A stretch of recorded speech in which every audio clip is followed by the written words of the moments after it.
बिस्मिल्लाहिर्रहमानिर्रहीम, अस्सलाम वालेकुम, good morning and a very warm welcome. आप देख रहे हैं सिटी एट 10 और मैं हूं ज़हरा रज़ा। उम्मीद है आप सब लोग खैरियत से हैं, खुश हैं और अपने दिन का अच्छा सा आगाज़ भी कर चुके हैं। आज 9 नवंबर इकबाल डे भी है। एक अहम शख्सियत जिन्होंने पाकिस्तान का ख्वाब देखा है। जो पाकिस्तान है ये उन्हीं की ख्वाब की ताबीर है। तो आज पूरा पाकिस्तान जो है वो अल्लामा इकबाल का यौम पैदाइश मना रहा है। इस हवाले से अभी हम बात करेंगे, लेकिन आज की जो टॉप स्टोरीज़ हैं चलते हैं उनकी तरफ नज़र डालते हैं कि आज हम किन मौज़ूआत पर बात करने वाले हैं।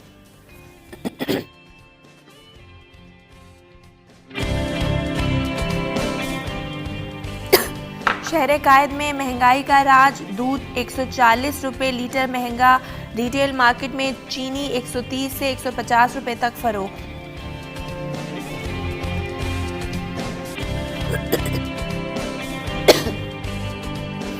निजी स्कूल में खुफिया कैमरों का स्कैंडल, नए इंकशाफात सामने आ गए। ज़राए के मुताबिक ख़वातीन के वॉशरूम्स में कैमरे इंतहाई महारत से छुपाए गए थे। विजिलेंस टीम को कैमरे तलाश करने में दो बार नाकामी का सामना।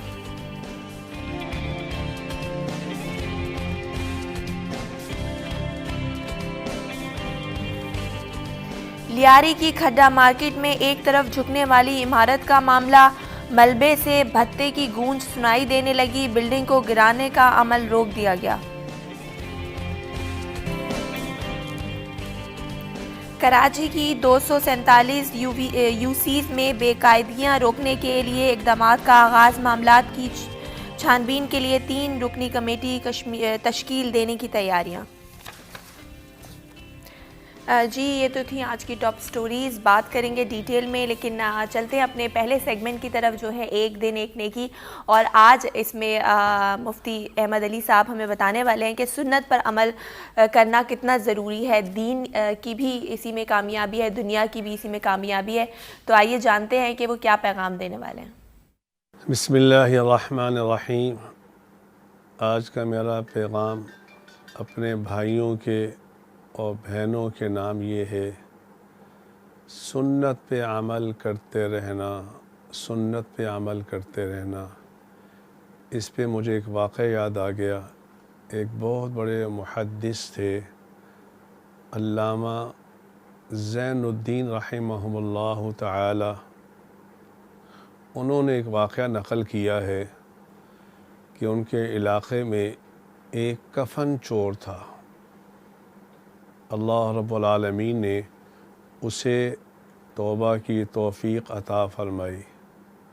तो अल्लामा साहब ने उससे पूछा, तूने कई लोगों के कफ़न चोरी किए हैं, क़ब्र की कोई कैफ़ियत या कोई हालत तो बयान करना, वहाँ लोगों के साथ क्या मामला होता है। तो उस कफ़न चोर ने एक जुमला कहा, उसने एक जुमला कहा कि मैंने अक्सर लोगों को क़ब्र में देखा है कि उनका चेहरा क़िबले की तरफ नहीं होता, क़िबले की तरफ नहीं होता। तो उस मुहद्दिस ने कहा, जबकि हम लोग मुसलमानों को दफनाते हुए उनका चेहरा क़िबले की तरफ करते हैं, फिर भी उनका चेहरा क़िबले की तरफ नहीं होता, इसकी वजह क्या है। चुनांचे जब ये बात इमाम औज़ाई रहमहुल्लाह ताला के सामने ज़िक्र की गई, तो इमाम औज़ाई रहमहुल्लाह ताला ने फ़रमाया 3 मरतबा, इन्ना लिल्लाह इन्ना लिल्लाह इन्ना लिल्लाह। ये उन लोगों के साथ ये मामला किया जाता है जो दुनिया में सुन्नत से एराज़ करते हैं। अल्लाह क़ब्र में उनका चेहरा क़िबले से फेर देते हैं।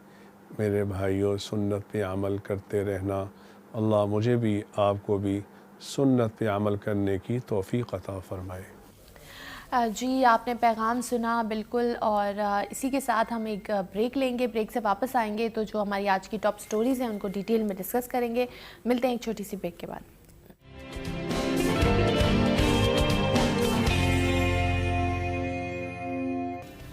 जी वेलकम बैक। आप देख रहे हैं सिटी 10। मैं हूं ज़हरा रज़ा और चलते हैं अपनी टॉप स्टोरीज़ की जानिब।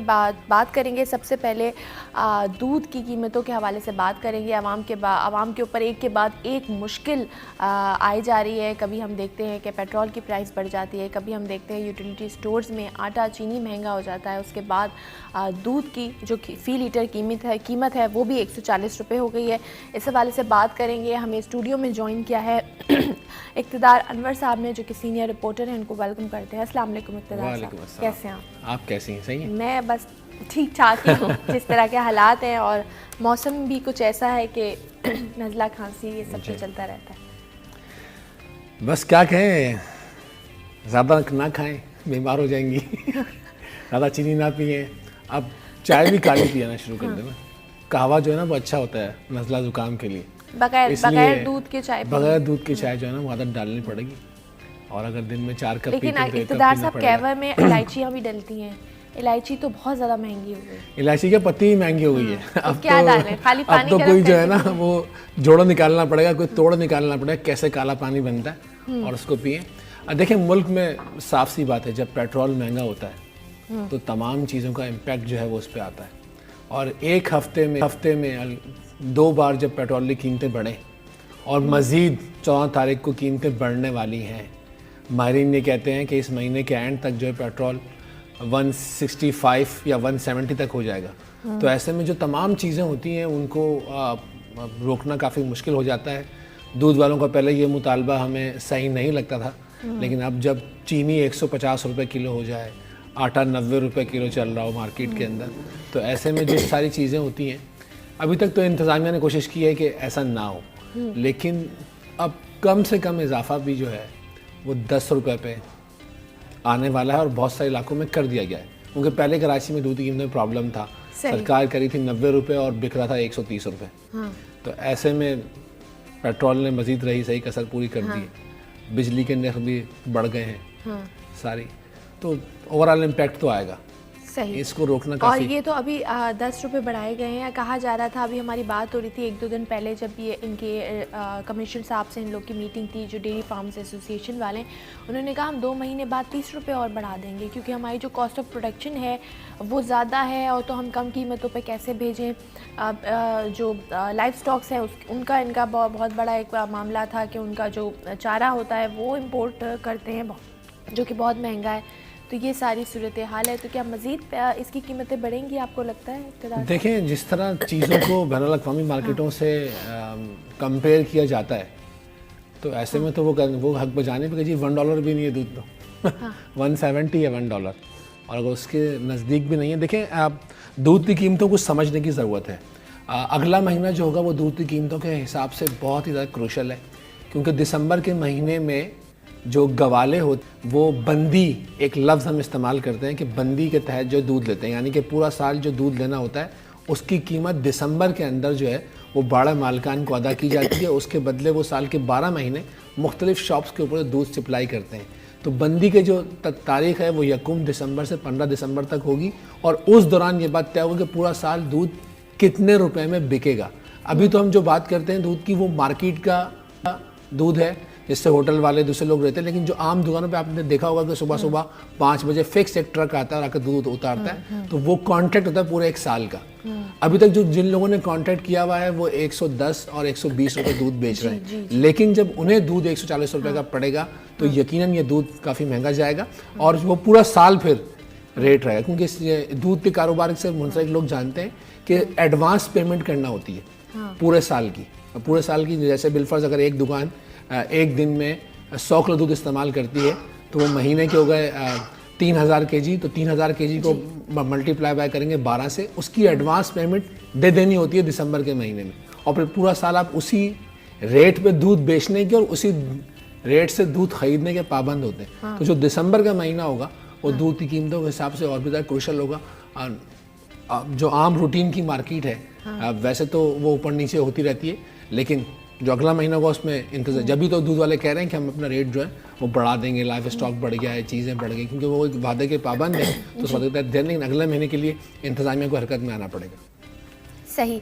और इक़्तिदार साहब, ये तो हम दूध की बात कर रहे थे कि जो है 10 रुपये बढ़ गया है, लेकिन आपने जैसे 110 115 रुपये बताया कॉन्ट्रैक्ट है, ये जो अपनी मनमानी कीमतों पे चीज़ें बेच रहे हैं, चाहे वो दूध फरोश हों या फिर वो चीनी का मामला हो। चीनी हमने देखा कि 110 115 रुपये कहा है हुकूमत ने, और क्रशिंग का भी सीज़न है, तो वैसे तो यूजली इस सीज़न में सस्ती हो जाती है चीनी, लेकिन फिर भी ये जो माफिया है वो भी पैसे अपनी मर्ज़ी से बेच रहा है, तो इसको कैसे कंट्रोल किया जा सकता है? देखिए, इसमें दो फैक्टर हैं।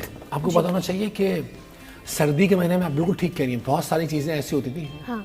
मिसाल के तौर पर दूध, सर्दी में दूध उसकी कंजम्पशन कम हो जाती थी हमेशा, और दूध के रेट कम हो जाते थे। हाँ। उनके भैंस उसी मिकदार से दूध देती है, लेकिन जो इस्तेमाल है वो उसका कम हो जाता है, तो दूध की कीमतें हमेशा सर्दी में कम हुई और गर्मी में बढ़ी। लेकिन ये पहला मौका है कि सर्दी के महीने में जब दूध वाफिर मिकदार में एक्स्ट्रा दूध मौजूद है। अब देखो मुख्तलिफ जगहों पे इस 1 किलो लो तो आधा किलो फ्री, आधा किलो लो 2 किलो फ्री, ऐसे यूँ कंपेन भी चला जाता है, लेकिन अब वो कंपेन नहीं चला जाता। दूसरी बदकिस्मती जो है वो सूबाई और वफाकी हुकूमतों का जो आपस में राब्ता ना होना है।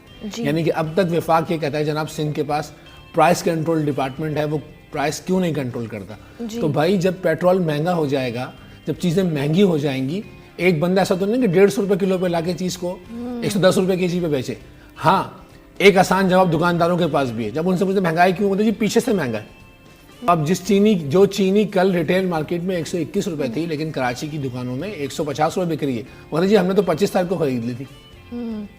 बहुत सारी जगहों पे ये मामलात भी है, ज़ख़ीरा अंदोज़ी के मामलात भी हैं। और सर ये जो मिडल मैन का किरदार है, ये जो अपनी मर्ज़ी से जब उसमें चीज़ें दूध आ रहा है, उसको पहुंचाने वाले जो पैसे चार्ज करते हैं, फिर जहाँ तक पहुंचता है फिर वो उससे ज़्यादा महंगा हो जाता है। देखिए, हर चीज़ में मिडल मैन का किरदार है ना, प्रॉब्लम सारा ये है। यही तो हम रोना रुके, जो वफाकी और सूबाई हुकूमत है ना, किसी ज़माने में SDM हुआ करते थे, जो कि साथ साथ उन्हें मैजिस्ट्रेट के पावर हुआ करते थे, वो ऑन स्पॉट जो है वो एक्शन लिया करते थे। लेकिन अब वो SDM के पावर नहीं है, वो इलेक्शन में या रमज़ानों के दौरान जो है प्राइस कंट्रोल के लिए दिए जाते हैं। तो अगर कोई कार्रवाई कर भी ले तो बहुत आसानी से वो कोर्ट में पहुंचने से पहले जमानत पे रिहा हो जाता है।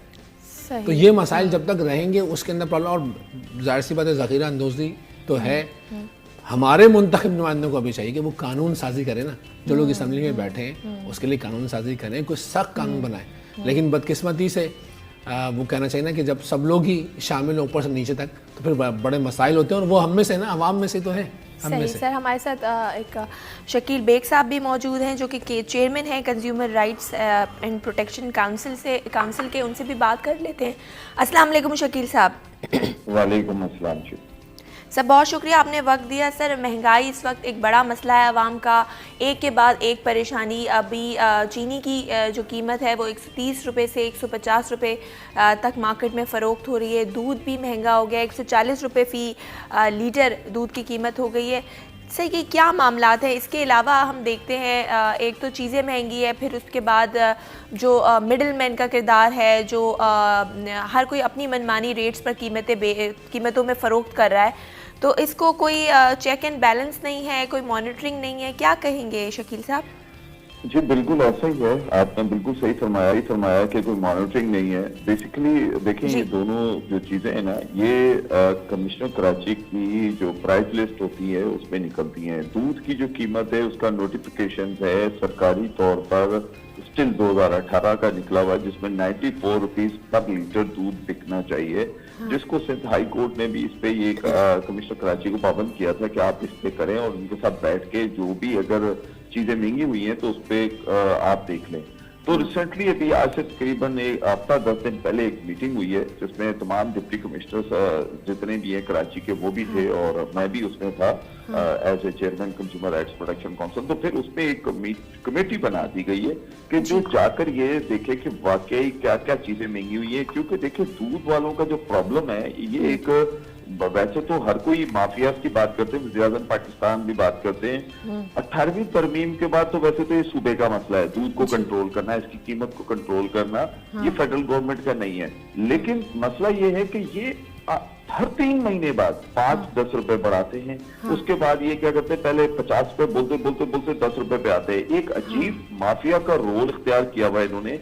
140 रुपए तो वो है जो ये नजर आ रहा है। अभी कल हमारे पास तो 2 से 3 कंप्लेन ऐसी आई है जो डिफेंस क्लिफ्टन से हैं, जो उनके पास 150 रुपए के रेट्स है कि वहां पर 150 रुपए पर लीटर दूध सेल किया जा रहा है। अब ये बेसिकली काम है जाकर निकलकर कंट्रोलर जनरल प्राइस की जो मजिस्ट्रेट है, अभी भी है मजिस्ट्रेट, ये पहले जब एसडीएम होते थे अब असिस्टेंट कमिश्नर्स होते हैं, जो कि आज भी इनके पास मजिस्ट्रेट पावर है और इनको फाइन करने की भी है, इनको जेल भेजने की, दोनों पावर्स इनके पास अवेलेबल है। ये सिर्फ रमजान मुबारक के लिए नहीं होती है, ये पूरे साल इनके पास ये पावर्स होती है, इसके ऊपर वो कार्रवाई कर सकते हैं। सेकेंडली जो चीनी है, चीनी की डेफिनेटली से इस वक्त जो एकदम कमी हुई है और उसके बाद रेट चलते चलते चलते 150 नहीं है बल्कि उसके भी रेट 160 रुपए पर केजी है इस वक्त। और उस रेट की वजह से आप बिलीव करें, हम तो आवाम से रिक्वेस्ट कर करके थक गए कि आप चीनी को थोड़ा सा कम खाएं, क्योंकि इस वक्त जब अवेलेबल नहीं है तो डेफिनेटली वो महंगी हो रही है। और ये शकील साहब मैं आपको यहाँ पे थोड़ा रोकना चाहूंगा शकील साहब, लेकिन ये भी तो जरूरी है ना कि वो जो किसी ज़माने में जो काउंसिल्स बनती थी कमिश्नर कराची की और उसमें बहुत सारे लोग शामिल हुआ करते थे, क्या अब वो काउंसिल मौजूद नहीं है जो मतलब एक्शन लेती थी, कार्रवाई करती थी? बिल्कुल है। और मसला ये आ रहा है कि वो सब कुछ है, इनको बुलाकर मसला क्या है कि देखिए ये तो रिट को चैलेंज करते हैं, ये तो सिंध गवर्नमेंट को चाहिए कि वो ऐसा डंडा उठाए, कमिश्नर कराची उठाए। देखें ये कोई तरीका थोड़ी है कि जिसका जब दिल चाहे वो बदमाश बन जाए और अपने रेट खुद बना दे। आप मुझे बताएं कि CCP competition commission of Pakistan की रिपोर्ट इनके खिलाफ आई है। अफसोस की बात तो ये है कंपटीशन कमीशन पाकिस्तान ने अभी तक इनके ऊपर जुर्माने नहीं किए, इनको बंद नहीं किया। एक तरफ उसकी रिपोर्ट ये कहती है कि इन्होंने अरबों रुपया 46 अरब रुपए, जब रिपोर्ट आई थी आज से तकरीबन कोई 2 महीने 3 महीने पुरानी बात बता रहा हूँ, 46 अरब रुपया जो है इन्होंने अवाम का जो है ना वो खा लिया है, छीन लिया उनके सार्फिन के मुंह से। अब आप मुझे बताएं कि एक फेडरल गवर्नमेंट का अदारा ये बात करता है, मसाफती कमीशन ऑफ पाकिस्तान, लेकिन उनको चाहिए ना कि इनके ऊपर जुर्माने करे, इनको क्यों नहीं उन्होंने आजाद क्यों छोड़ा हुआ है? मुझे ये अभी तक समझ नहीं आता। कार्टर बोल के हम एक चीज ये कह देते हैं कि जनाब ये आप मुझे बताएं ये कौन लोग हैं जो रेट बढ़ाते हैं? ये वेलफेयर एसोसिएशनें बनी हुई। लेकिन शकील साहब ये भी तो हम कह सकते हैं ना कि जो विफाकी और सूबाई हुकूमतों की चपकलिश है, खासतौर पर अगर हम सूबा सिंध की बात करें और फिर कमिश्नरी निज़ाम, केएमसी का निज़ाम, एडमिनिस्ट्रेटिव निज़ाम, बहुत सारे निज़ाम का जो है ना वो गड़बड़ घोटाला बन गया। शायद इस वजह से भी आवाम तक जो सम्राट है वो पहुंच नहीं पा रहे। नहीं, ये बात आपकी जो बिल्कुल वजह है कि इस वक्त जो वफाकी हुकूमत और इनके जो आपस के मामला थे, शायद एक वजह वो भी है, लेकिन इसमें कोई शक नहीं है कि आज से तकरीबन मेरे ख्याल है कुछ अर्सा पीछे अगर हम जाते हैं तो कमिश्नर ने इन चीजों को बहुत ज्यादा कंट्रोल किया था। आज से 2 साल पीछे चले जाते हैं हम, लेकिन मसला ये है कि मुझे नहीं समझ में आ रहा है ये पीछे का जो 2 और 2.5 साल का जो गैप आया है इसमें बिल्कुल भी कंट्रोल नहीं है। हाँ, अब जो कमिश्नर कराची आए उन्होंने आते ही ये सबसे पहला स्टेप ये उठाया कि इस चीज को देखें कि ये क्यों इस तरह मदर किधर आजाद हो चुके हैं। आप ये देखें कि ये कोई तरीका है। आप ये बताएं ये दूध, ये मशरूब, ये है किसके लिए? मासूम बच्चों के लिए, बुजुर्गों के लिए, बीमारों के लिए होता है। आप उसमें सबसे बड़ी बात है कि आपने बाकायदा कहते हैं कि इसके अंदर फैट होगी 7%, 8%। आप फैट आम आदमी को उसमें जो दूध मिल रहा है वो 3 से 4% फैट का दूध मिल रहा है। आप वो भी आप बेईमानी कर रहे हैं, उसमें से वो भी निकाल लेते हैं। फिर दूध कौन सा सही दूध है? वो तो सिंध फूड अथॉरिटी के ऊपर की उंगलियां होती हैं कि वो सिर्फ और सिर्फ लाइसेंस देने में लगे हुए। उनका भी काम है कि कम से कम इस दूध को चेक तो करें, क्या ये 140 रुपए लीटर वाला दूध है? मसला क्या है? अच्छा शकील साहब, इसमें एक मैटर ये भी है इसके अंदर कि हम जब बात करते हैं, मैं अभी इनसे यही डिस्कस कर रहा कि पूरे साल का रेट तो तय होता है दिसंबर के महीने में, फिर हर 3 महीने के बाद जो है ये रेट बढ़ाते हैं। अच्छा, फिर बात ये है कि अगर जो लीडर इनको देख रहे हैं आजकल, अगर आपको पता ही होगा उनका बैकग्राउंड, में नाम लेना नहीं चाहता, वो विफाकी रिप्रेजेंट करते हैं। शाकिर उमर गुज्जर साहब है, जो दिल चाहता है वो कीमतों को अपने तौर पे बढ़ा देते हैं। आप नाम ले, मैं नाम ले लेता हूँ क्योंकि उनको हम समझा के थक गए। ये आप आवाम के साथ बहुत बड़ा खेल करते हैं, ना किया करें, ये बड़ी ज्यादती कर रहे हैं आप। देखिए इससे पहले भी थे वो हाजी अख्तर है, कभी वो भी ये किया करते थे, लेकिन इस तरीके से करने से देखिए अवाम के ऊपर कैसे ही अवाम इस वक्त बेचारी बिल्कुल बहुत सारी चीजों पे बुरा हाल है। बिल्कुल सही। बहुत शुक्रिया शकील बेग साहब, आपने हमें वक्त दिया। बिल्कुल मॉनिटरिंग होनी चाहिए। प्राइस कंट्रोल कमेटियाँ कहाँ पर हैं, बात होती है। ने बात भी की थी डेयरी फार्म्स एसोसिएशन, जिनका नाम ले रहे हैं, वो तो बड़ी आसानी से उन्होंने कह दिया कि हम मज़ीद और महंगा करेंगे, हमारी ये डिमांड्स पूरी नहीं हो रही। चलते हैं अपनी अगली स्टोरी की जाने। बात करेंगे निजी स्कूल में जो खुफिया कैमरों का इंकशाफात हुए थे, उसके बाद अब ज़राए के मुताबिक बताया जा रहा है कि कैमरे जो लगाए गए थे वो इंतहाई महारत के साथ लगाए गए थे कि पहले जो वहाँ पर टीम पहुँची तो उसको 2 बार कैमरे नहीं मिले, फिर तीसरी बार उन लोगों को ये कैमरा मिला।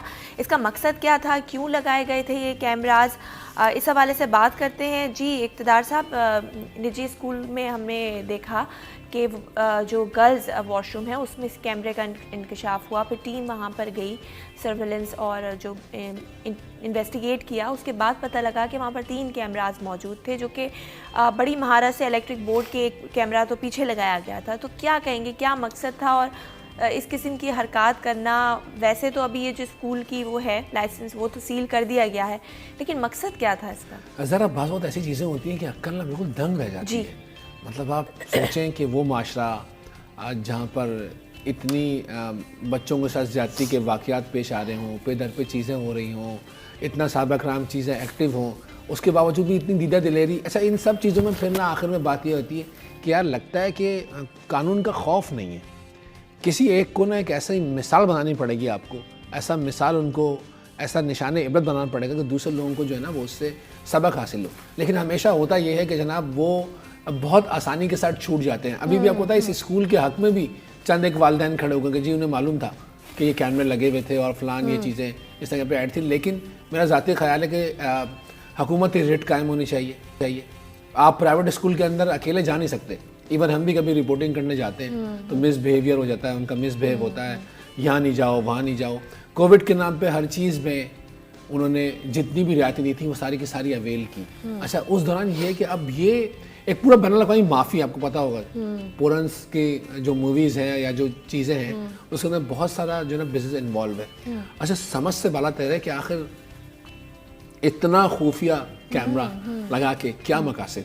अच्छा, बात ये फिर वो कहते हैं जनाब, अब वो उनका स्टेटमेंट ही चेंज है, वो कहते हैं जी ये तो छोटे बच्चों का टॉयलेट था, वो चीज़ें ऐसे होती। भाई फिर भी तुम निगरानी के लिए कोई चीज़ रखो। लेकिन मेरे साथ आप एक जगह जहाँ पर अलाउ ही नहीं है कैमरा लगाना, वहाँ पर अगर आप लगा रहे हैं तो आप तो वैसे ही इलीगल काम कर रहे हैं। देखिए, नियत में तो कुछ ना कुछ फतूर है। अब वो कह रहे हैं हमने सर्वेलेंस के लिए लगाए थे, तो आप बाहर करें, तो आप वॉशरूम के दरवाजे क्लास में करें सर्वेलेंस, वॉशरूम के बाहर दरवाजे पे खड़े सर्वेलेंस, ग्राउंड में करें, गाड़ी में बिठाते हुए करें, गेट की एंट्री पे करें, गेट जाते हुए करें। यार वॉशरूम के अंदर रख के कौन सी सर्वेलेंस करनी है?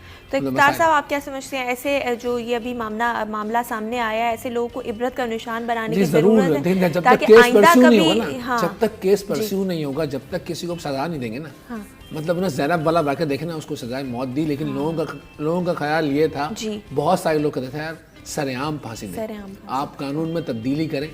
खुद वज़ीर आज़म साहब कहते हैं ना कि यार कुछ सजाएं तजवीज़ करें ना, कानून साजी करें। ये तो हमारे अवामी नुमाइंदों का काम है कि देखें आज किसी और का बच्चा, कल को हमारा बच्चा, उसके बाद ये मिसाल चलती रही। वो दुनिया बहुत सिमट के मोबाइल के अंदर आ गई है। एक सेकंड में वो वीडियो कहाँ से कहाँ पहुँच जाए, किस जगह कहाँ चले जाए, लोग घर से बैठ के अपने वो कैमरे ऑपरेट करते हैं। और माँ बाप के दिलों में भी खौफ पैदा होगा, खासतौर पे जो बच्चियाँ जो अपनी देखो पहले तुम्हारे को पता है ना, आप सिर्फ कराची की बात ना करें, पहले ही लड़कियों के लिए तालीम बड़ी मुश्किल है। आपके पास भी ऐसी बहुत सारी स्टोरियाँ आती होंगी, चीज़ें आप सुनती होंगी, पहले ही बेचारियों के लिए बहुत मुश्किल है। ऐसे वाक़यात की खबरें आने से, रिपोर्टिंग करने से हम भी कतराते हैं, लेकिन इतना खौफनाक केस हो तो कैसे वो उसकी रिपोर्टिंग छुपेगी। लेकिन जब ये उन इलाकों तक पहुंचता है जहां लोग नहीं चाहते लड़कियां तालीम हासिल करें, या अभी भी बैकवर्ड सोच है, या वो समझते हैं अभी भी मसाइल हैं, तो वो और लड़कियों के लिए मसाइल खड़े हो जाते हैं। तो हुकूमतों को सही सख्त एक्शन लेना चाहिए। और बात सिर्फ ये कि जिस तरह हर कोई बंदा अपनी माफिया है, हर फील्ड में एक माफिया है, चाहे वो अशिया खुर्दनोश के अंदर हो, चाहे वो चीनी के अंदर हो, दूध के अंदर हो, स्कूलों में हो, माफिया तो है। क्योंकि वो वहाँ पे जब एंट्री नहीं देती, मतलब मालूम ये चला कि एक टीचर ने छोड़ा, उसको निकाला, तो उसने इंकशाफ किया कि यार ये चीज़। और यहाँ पर भी जो वॉइस प्रिंसिपल है उसने तरदीद की है, वो एक खातून है, उसके बावजूद वो एक तरदीद करी कि कैमरे नहीं थे। यार फिर जब हम समझते हैं बात सारी ये है कि जवाब तो देना है, जब आंखें बंद हो जाएंगी जवाब देना पड़ेगा आपको। बहुत सारी चीज़ें ऐसी हैं कि लोग चुप रहते हैं। मिसाल के तौर पे कहा जी 25,000 तनख्वाह दें, किसी भी स्कूल में आपको भी नॉलेज में होगा कौन 25,000 तनख्वाह देता है, 10,000 12,000, लेकिन फीस लेने में पूरे। तो ये चीज़ें बहुत सारी ऐसी हैं। हाँ, हुक्काम को चाहिए आप एक्शन लें।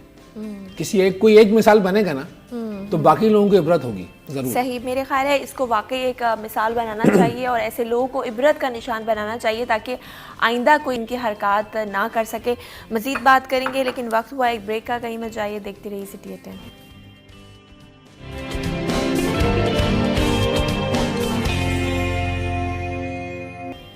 वेलकम बैक, आप देख रहे हैं सिटी एट 10। चलेंगे अपनी अगली खबर की जानिब और आपको बताएंगे कि लियारी की खड्डा मार्केट में एक इमारत जो कि अभी अंडर कंस्ट्रक्शन थी वो झुक गई एक तरफ, और इसके बाद उसको बिल्डिंग को गिराने का हुक्म दिया गया है। लेकिन वहाँ जो बिल्डर्स हैं, जो लोग हैं जिन्होंने ये इमारत बुक की थी, वो जो रिहायशी इसमें रहने वाले थे, वो अब जो है वो एहतजाज कर रहे हैं। उनका कहना है कि इस इमारत को नहीं गिराया जाए। ख़ास तौर पे ख़वातीन वहाँ पर मौजूद हैं जो कि एहतजाज कर रही हैं।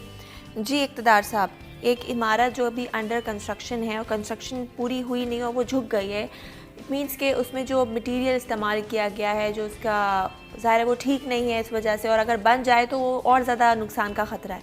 अच्छा, मैं थोड़ी सी तस्हीह करना चाहूँगा। जी, मामला कुछ यूँ है कि ये बिल्डिंग पहले बनी ग्राउंड +3, अच्छा, इसमें 3 फ्लोर बने। सही, वहाँ पर लोगों ने रिहाइश इख्तियार कर ली। सही, फिर बिल्डर माफिया को ख्याल आया कि जनाब इस पर तो 2 मंजिलें और बन सकती हैं। अच्छा, 2 और मंजिलें कितने और गज पे बना दी थी गई। ये 70 गज पे है। अच्छा, 70 या गज 60 पे गज तो पे अलाउ भी नहीं है। 70 या 60 गज है और 4 बिल्डिंगों के दरमियान में ओह, अच्छा, एक अजब सी बिल्डिंग तामीर की गई। पहले उसके 5 फ्लोर बनाए गए और 5 फ्लोर बेच दिए गए। एक फ्लोर के ऊपर 4 फ्लैट है। वहाँ पर लोग रहने लग गए। 6 महीने बाद उन्हें ख्याल आया कि ये 5 छठी भी बना दो। उन्होंने उठा के छठी भी बना दी। छठी पे भी लोग रहने लग गए। फिर उन्हें ख्याल आ गया कि तो 7वीं भी बन सकती है माशाल्लाह। तो जब वो 7वीं मंजिल बनाने लगे, मतलब 80 गज पे 70 80 गज 60 पे गज पे 60 गज पे 60 गज पे ओह माय गॉड। और जो सामने की खिड़कियां हैं वो इतनी क्लोज हो गई बिल्डिंगों की कि लोग एक दूसरे से हाथ बनाने लग गए। अच्छा, इतनी क्लोज हो गई। छठी से ही बिल्डिंग टेढ़ी होने लग गई थी। अब मजेदार बात है कि 7वीं मंजिल की बिल्डिंग बिल्कुल टेढ़ी हो गई। अब अगर वो बिल्डिंग किसी बिल्डिंग के ऊपर गिर गई तो वो बिल्डिंग भी गिर जाएगी और गिरी तो उसके अंदर जो भी लोग होंगे उनका 400-500 अफराद मर जाएंगे। 400-500 अफराद उस दिन जो है वो खाली कराएगा। लेकिन बदकिस्मती देखें, उसी दिन इंतजामिया आई और फिर उसके बाद लौट के नहीं आई। अच्छा, बिल्डिंग गिरा रहे मजदूर मैनुअल तरीके से, हथौड़े लेके वो गिराए जा रहे हैं। कम से कम 2 महीने लग जाएंगे बिल्डिंग गिराने में, और उस दौरान भी कोई वाक़या हो सकता है। और सोने पे सुहागा ये है कि एक कमेटी बनाई थी सिंध बिल्डिंग कंट्रोल अथॉरिटी ने, जिसमें मुतालिका ज़िले का डिप्टी कमिश्नर, असिस्टेंट कमिश्नर और बिल्डिंग कंट्रोल के अफसरान शामिल थे। कल उस कमेटी को ख़त्म कर दिया खुद ही। उस बिल्डिंग की जिम्मेदारी थी कि असिस्टेंट कमिश्नर, जिस तरह नेशनल टावर का जो मसला है, कोर्ट ने असिस्टेंट कमिश्नर को हुक्म दिया था कि इस बिल्डिंग को खाली कराएं। कल आपने उनसे वो पावर ले लिए। अब वो बिल्डिंग कंट्रोल के मामलात में नहीं बोल सकते। अच्छा, लोगों का एतराज़ जो होता है, जो हमारा एतराज़ भी, हम सबका एतराज़ है। अच्छा, ये बताएं कि इक़्तिदार साहब, ये जो गिराने के ऑर्डर्स हैं ये SBCA की जानिब से दिए गए? जी, SBC का इंस्पेक्टर आके चेक करता है कि ये बिल्डिंग अब चूंकि उसकी बुनियाद से वो टेढ़ी हो गई है और उसको नहीं गिराया जाएगा तो वो बारिश में, तेज़ हवा में, ज़्यादा सर्दी में, किसी मामूली धमाके की सूरत में, पटाखे की सूरत में वो दूसरी बिल्डिंग पे गिर जाएगी। गिर सकती है, सही। तो उसको उन्होंने तोड़ने के ऑर्डर दे दिए। अच्छा, अब बात सारी है कि तोड़ेगा कौन? तोड़ना कोई आसान काम थोड़ी है। नेशनल टावर के मामले में आप कहते हैं कि ये एकदम नहीं गिर सकता। अच्छा, जो उसके आसपास है वो ओल्ड कंस्ट्रक्शन है, वो 20-25 साल पुरानी कंस्ट्रक्शन है। ये न्यू कंस्ट्रक्शन है, टेढ़ी हो गई है। अगर ये सामने की बिल्डिंग पे गिरती है, हमारे वो लोग जो खड्डा मार्केट में या खादर वगैरह में रहते हैं, वहाँ बहुत क्लोज बिल्डिंगें बनती हैं पहले ही। अब वो इतनी क्लोज हो गई है बिल्डिंग्स कि इसका खतरा हो गया। दूसरी बात ये जो हम सब एतराज़ करते हैं कि यार जब बन रही होती है चीज़ तो क्यों नहीं आप उसको रोकते? ग्राउंड +3 की परमिशन थी, ग्राउंड +3 ही गलत था। 60 गज पे ग्राउंड +1 से ऊपर नहीं बन सकता। ग्राउंड +3 बन गई, 3 के बाद वो 5 हो गई, 5 के बाद वो 6 हो गई, 6 के बाद वो 7 हो गई। पूरे 4-5 साल लग गए और अब बिल्डिंग जब गिरी है तो सब पहुंच गए। सारे महकमे, किसने गैस के मीटर दिए, किसने बिजली के मीटर दिए, किसने नीचे शॉप्स बनवाई, ये शॉप इसके अलावा है, किसने नीचे शॉप बनवाई, किसने वहाँ पे रिहायशियों को जाने दिया, कौन लोग वहाँ पे रहते रहे और सब लोग आंखें बंद करके अपना हिस्सा वसूल करते रहे, और अब जब वाकई होगा सब पीछे हट जाते। तो बात है, जो मैं पुरानी बात कर रहा हूँ कि आप इससे पहले कि कोर्ट नस्ला टावर को मिसाल बनाए, आपको अपना किबला दुरुस्त करना पड़ेगा। इससे पहले कि कोर्ट मक्का टेरिस को अपना हदफ बनाए, अब उसके खिलाफ ऑर्डर दे, उसको बताए कि गैर कानूनी, आप ऐसा काम ही क्यों करते हो। और वहाँ के लोग कहते हैं कि उन्होंने TCS के जरिए बहुत सारी शिकायतें दी, पहुँचाई, लेकिन कोई एक्शन नहीं हुआ। अभी भी लोग आए थे पहले दिन, उसके बाद दोबारा लौट के नहीं आए, और मैनुअल मजदूर काम कर रहे हैं। ठीक है, चलते अपनी अगली खबर की जाने बात करेंगे शहर कराची की। और कराची में जिस तरह वारदातें बढ़ रही हैं, चोरी की स्ट्रीट क्राइम्स बढ़ रहे हैं, वो एक अलग बात है। लेकिन अब जो एक और मामला सामने आया है वो ये है कि पौधों की भी चोरी होने लग गई है। आपको बताएं कि कारसाज रोड पर जो हज़ारों मालियत के पौधे चोरी हो गए, और 10 रोज़ के दौरान नर्सरी में 3 बार चोरी की वारदात हुई है। और बड़ी अजीब बात है कि शहर कराची जो कि इतना बड़ा शहर है, वहाँ शहरी पौधे भी लुटेरों से महफूज नहीं रहे हैं। इक़्तिदार साहब क्या कहेंगे इस हवाले से? क्या गुर्बत और महंगाई की इतनी ज़्यादा हो गई है? क्या सबब है कि पौधे चोरी हो रहे हैं? बात सारा ये है कि जब माशरे में, जब सोसाइटी में खाने पीने की अशिया क़ुव्वत ख़रीद से बाहर हो जाए, और आपको अपना शौक़ भी पूरा करना हो, और वो शौक़ गार्डनिंग का हो, और आप सोचें कि यार मैं ये 150 रुपए का, 200 रुपए का, 500 रुपए का, 1000 रुपए का पौधा खरीदूं, इससे बेहतर अपने बच्चे की दवाई ले लूं, तो फिर ये जो रुझान है ना, ये चोरी को दावत देता है। अच्छा, हर एक में इतना इक़्तिदार साहब, ये हज़ारों मालियत के भी हैं, तो हो सकता है ये लोग खरीद के फिर आगे फरोख्त करते हो। देखिए, कुछ चीज़ें ना वो आपको पता है शहर में मोबाइल क्यों छीनते हैं? कुछ आइडिया है इस बारे में? ज़ाहिर है उसको बेचते हैं, फौरी सेल है। यहाँ छीना, वहाँ बिक गया। जी, शहर में हर घर के बाहर गमला पड़ा, चोरी नहीं होता क्योंकि वो बिकता नहीं है। पौधे का मामला सिर्फ ये है कि अगर उसको आपने घंटे 2 घंटे बेच दिया, ठीक है, वरना खुद लगाना पड़ेगा घर में। तो ये चीज ऐसी है नहीं कि वो फौरी सेल वाली हो। मोबाइल तो आपने सुना होगा ना कि कई लोगों ने आज से पहले हम सब ने कहीं ना कहीं, यार कोई रास्ते में खड़ा, यार ये मोबाइल खरीद ले, तो पहले आप खरीद लेते थे, फिर रुझान आया जी CPL से ही चेक करवा लें, फिर आप CPL चेक करवाने लग गए। तो ये फौरी सेल नहीं है। ये पौधा जो है वो उन्होंने एक प्लास्टिक की, जो आप वीडियो अगर हमारे नाज़रीन ने देखी हो, तो वो प्लास्टिक की पन्नी में उसकी जड़ें बंद है, और वहाँ से उसको वो उठा के लेके जा रहा है, अपनी बाइक पर रख के वो फौरी तौर पे गया। या तो वो उसको लगा के बेचेगा, उससे वो गार्डनिंग करेगा, बढ़ाएगा, या उसने कहीं से पहले ऑर्डर पकड़ा हुआ है कि यार ये वाला पौधा ला के देना है, वरना ये फौरी सेल है नहीं। ऐसी चोरी शौक के लिए तो हो सकती है, लेकिन बेचने के लिए नहीं हो सकती। नहीं, नाकिस राय है। तो क्या कहेंगे, इसको किस तरह से रोका जा सकता है इक़्तिदार साहब? देखो, गवर्नमेंट ऑफ पाकिस्तान ने शुरू किया, टीवी फुटेजेस देखी है जब लोग घर से भी बहुत गमले उठा के लेके जा रहे हैं, ऐसे भी फुटेजेस आए हैं। हाँ, बहुत सारे पढ़े लिखे लोग हैं, कार में आए, बाकायदा कार में आए और गमला उठा के ले गए। तो बात सारी ये बस है ना कि आपकी आँख को एक चीज़ भा जाती है और इस्तेताअत भी होती है, बाज़ औक़ात इस्तेताअत भी होती है, बाज़ औक़ात इस्तेताअत भी होती है खरीदने की। मतलब बहुत सी जगहों में ये, हाँ, अगर आप गाड़ी में मशगला है, तफरी आ रहे हैं तो ऑब्वियसली आपकी इस्तेताअत है। तफरी के लिए भी आपने ना एक चीज़ कर ली, मतलब आप कहीं से गुजर रहे हैं, मतलब ऐसे पहले बहुत सारे वाक़यात हैं जब ऐसा रुझान नहीं था, लोग वो जो फुटपाथ में जो ईंटें लगती हैं वो उठा के ले जाते हैं कि यार ये ईंट अच्छी लग रही है, या ये चीज़ अच्छी लग रही है। अच्छा, वो सिर्फ ना वो 1 सेकंड का फ़र्क होता है खरीदने में और चोरी करने में, कि आपने जो ना वो क्या करना है। अच्छा, मैंने तो जिस तरह बोले, कार में एक बंदा आ रहा है, 10 लाख 15 लाख की कार है, और वो मामूली 500 रुपए का पौधा चोरी करे, तो वो प्रोफेशनल चोर नहीं है, लेकिन कहीं ना कहीं दिल ललचा गया है। लेकिन ऐसा नहीं होना चाहिए। माशरे की ना गलत अक्कासी होती है। आप कोशिश कर लें। हाँ, सरकार ने ये भी कहा था, वज़ीर आज़म साहब ने भी, ग्रीन ट्री प्रोजेक्ट है, बिलियन ट्री प्रोजेक्ट है, शनाख्ती कार्ड शनाख्ती कार्ड ले लें और कर लें। अब क्या मालूम कौन दीवाना हो जिसमें पौधे भी लगाने और इस तरह लगाने। अच्छा, एक चीज़ और भी आपको पता, शायद आपकी नॉलेज में हो या हमारे बहुत सारे नाज़रीन की नॉलेज में हो, अब देखो बहुत सारे घरों में बेल लगी होती है। बेल के बारे में कॉन्सेप्ट ये है कि अगर आप मांग के लेंगे, अच्छा, तो वो मुरझा जाती है। अच्छा, आपने उसको खामोशी से चोरी करना है। अच्छा, बहुत सारी जगहों पे ये अकीदा है लोगों का कि आप बेल को चोरी करके या बगैर पूछे मालिक से उठाएंगे, तो वो सही तरह। इसी तरह एक और चीज़ जिसे यूट्यूब पे मैं इल्ज़ाम दूंगा कि उसने ख़राब करा है, उसका नाम है एलोवेरा का पौधा। एलोवेरा के इतने टोटके आ गए यूट्यूब पे कि एलोवेरा लगी होती है, लोग तोड़ के ले जाते हैं कि यार सर में लगा लेंगे, फेस पे लगा लेंगे। बताया जाता है कि दुनिया की तमाम बीमारियों तमाम प्रॉब्लम्स एलोवेरा को यूं छीले तो जिसके घर के बाहर एलोवेरा लगी है कि एक ज़माना था लोग पूछते नहीं थे। अब एलोवेरा का पौधा, अच्छा एलोवेरा में एक खास बात है कि उसकी आप एक शाख को ले जाके लगा दें वो पौधा बढ़ जाता है। तो मुख्तलिफ घरों के बाहर से मुख्तलिफ जगहों पे एलोवेरा के पौधे जो है वो चोरी होने लग गए। घर में भी पौधे हैं वो घर से बाहर ना रखें, खास तौर पे जो गमले वगैरह हैं उनको या फिर उनकी देखभाल के लिए किसी को टोटके बहुत सारा है एलोवेरा वाले, किसी को रखें। चलेंगे अपनी अगली खबर की जानिब, बात करेंगे कि कराची में 247 यूनियन काउंसिल में बेकायदगियाँ रोकने के लिए जो है वो इक़दाम का आगाज़ कर दिया है और अब लगता है कि जो करप्शन है, जो इलीगल एक्टिविटीज़ हैं उसको ख़त्म किया जा सकेगा। एक 3 रुकनी कमेटी जो है वो भी तश्कील दी है। इस हवाले से बात करते हैं जी, क्या कहेंगे इक़्तिदार साहब? 247 आप हंस रहे हैं। मैं तो बचपन से सुन रहा हूँ ये बात कि कमेटी बन गई है, एक्शन होगा।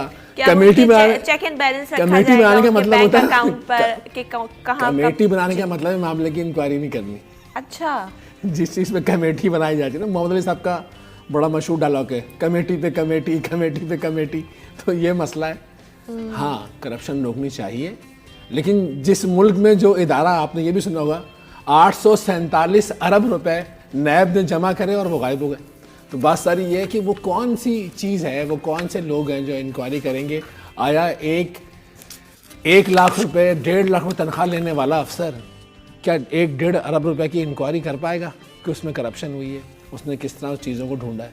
अच्छा, फिर 247 यूनियन काउंसिल है, कराची के बहुत सारे ऐसे इलाके हैं जो रिपोर्टिंग के बावजूद हमने भी नहीं देखे, तो उसे क्या मालूम कहाँ किस तरह करप्शन हुई। और बात सारी जब से कोविड की एमरजेंसी लगी थी, एमरजेंसी के अंदर जो अहकामात होते हैं उसमें पैसे बग़ैर अहकामात के भी खर्च कर दिए जाते हैं, चीज़ों को अरेंज कर लिया जाता है, उनकी इंक्वायरी बहुत मुश्किल से होती है।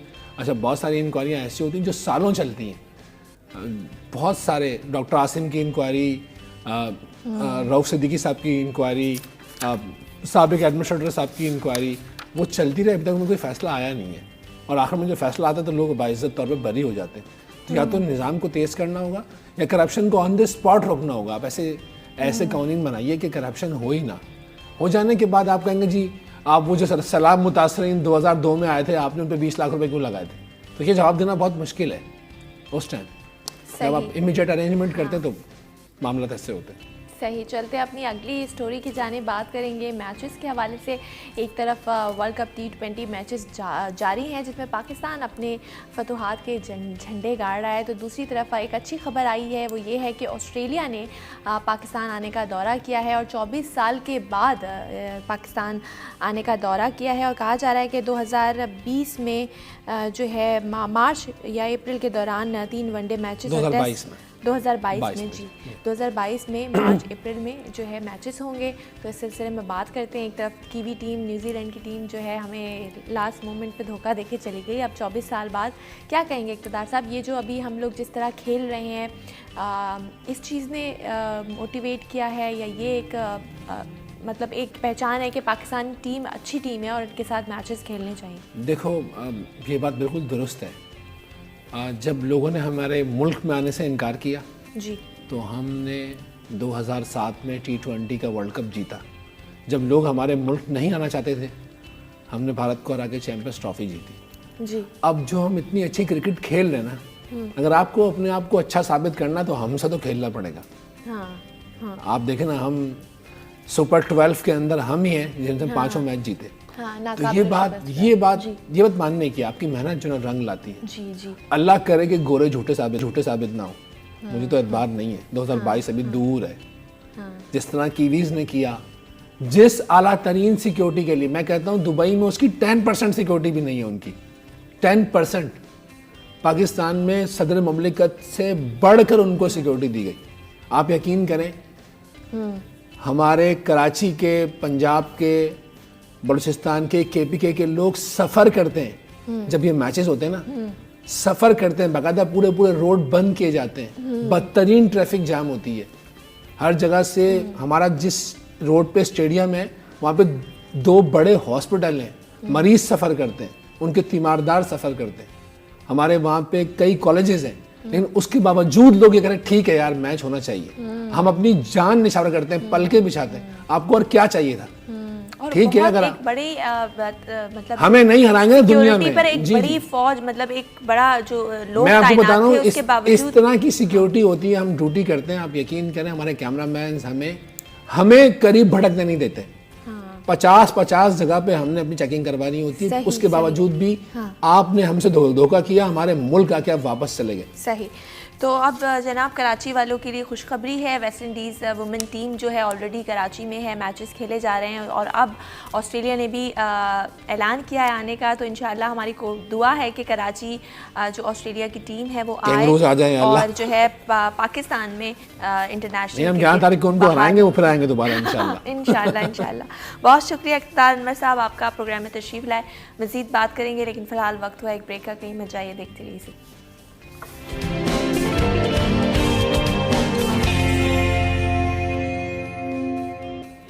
वेलकम बैक, आप देख रहे हैं सिटी एट 10, मैं हूं ज़हरा रज़ा और अब बात कर लेते हैं कुछ वेदर की, मौसम का हाल जो हमारे सेगमेंट का नाम है। हमारे साथ मौजूद हैं रबिया खान, उनसे जान लेते हैं कि आज का वेदर कैसा है। जी रबिया, अस्सलाम वालेकुम, बताइएगा आज कराची का मौसम कैसा है?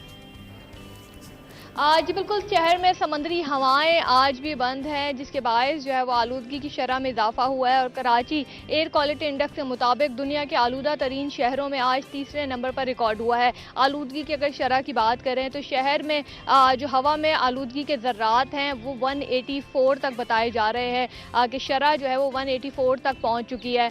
मौसम की अगर बात करें तो महकमा मौसमियात का कहना है कि आज भी कराची वालों को दिन के औकात में हल्की सी गर्मी का सामना करना पड़ेगा। आज ज़्यादा दर्जा हरारत 36 डिग्री सेंटीग्रेड तक रहने का इम्कान है, जबकि अगर मौजूदा दर्जा हरारत की बात करें तो शहर का मौजूदा दर्जा हरारत 27 डिग्री सेंटीग्रेड तक पहुंच चुका है। हवा में नमी का तनासुब जो है वो सिर्फ 20% है। गर्म और खुश्क हवाओं का दिन के औकात में कराची वालों को सामना रहेगा। और अगर आलूदगी की हम मजीद बात करें तो आलूदगी के हवाले से जो है वो माहिरीन ये कहते हैं कि शहर में जब स्मोक की सूरत हाल हो तो मास्क का इस्तेमाल ज़रूर करें। जो लोग ऑलरेडी सांस की बीमारियों में मुब्तला हैं वो सुबह के औकात में अपने घरों के खिड़की और दरवाजों को बंद रखें ताकि आलूदा हवा जो है वो घरों में दाखिल ना हो। आलूदगी के हवाले से महकमा मौसमियात का कहना है कि जब तक शहर में समंदरी हवाओं का आगाज नहीं होता आलूदगी की शरह जो है वो इसी तरीके से बरकरार रहेगी और समंदरी हवाओं का आगाज जो है वो महकमा मौसमियात की जानिब से ये इम्कान जाहिर किया जा रहा है कि नवंबर के इख्तिताम तक शुरू होगा, जिसके बाद इम्कान है कि शहर में आलूदगी की शरह में कमी आ सके। जी ठीक है, बहुत शुक्रिया रबिया आपका, आप अपडेट कर रही थी हमें मौसम के हाल के हवाले से। चलेंगे अपने अगले मौजू की जानिब और बात करेंगे आज, क्योंकि इकबाल डे है और उनका ये शेर कि खुदी को कर बुलंद इतना कि हर तकदीर से पहले खुदा बंदे से खुद पूछे बता तेरी रज़ा क्या है।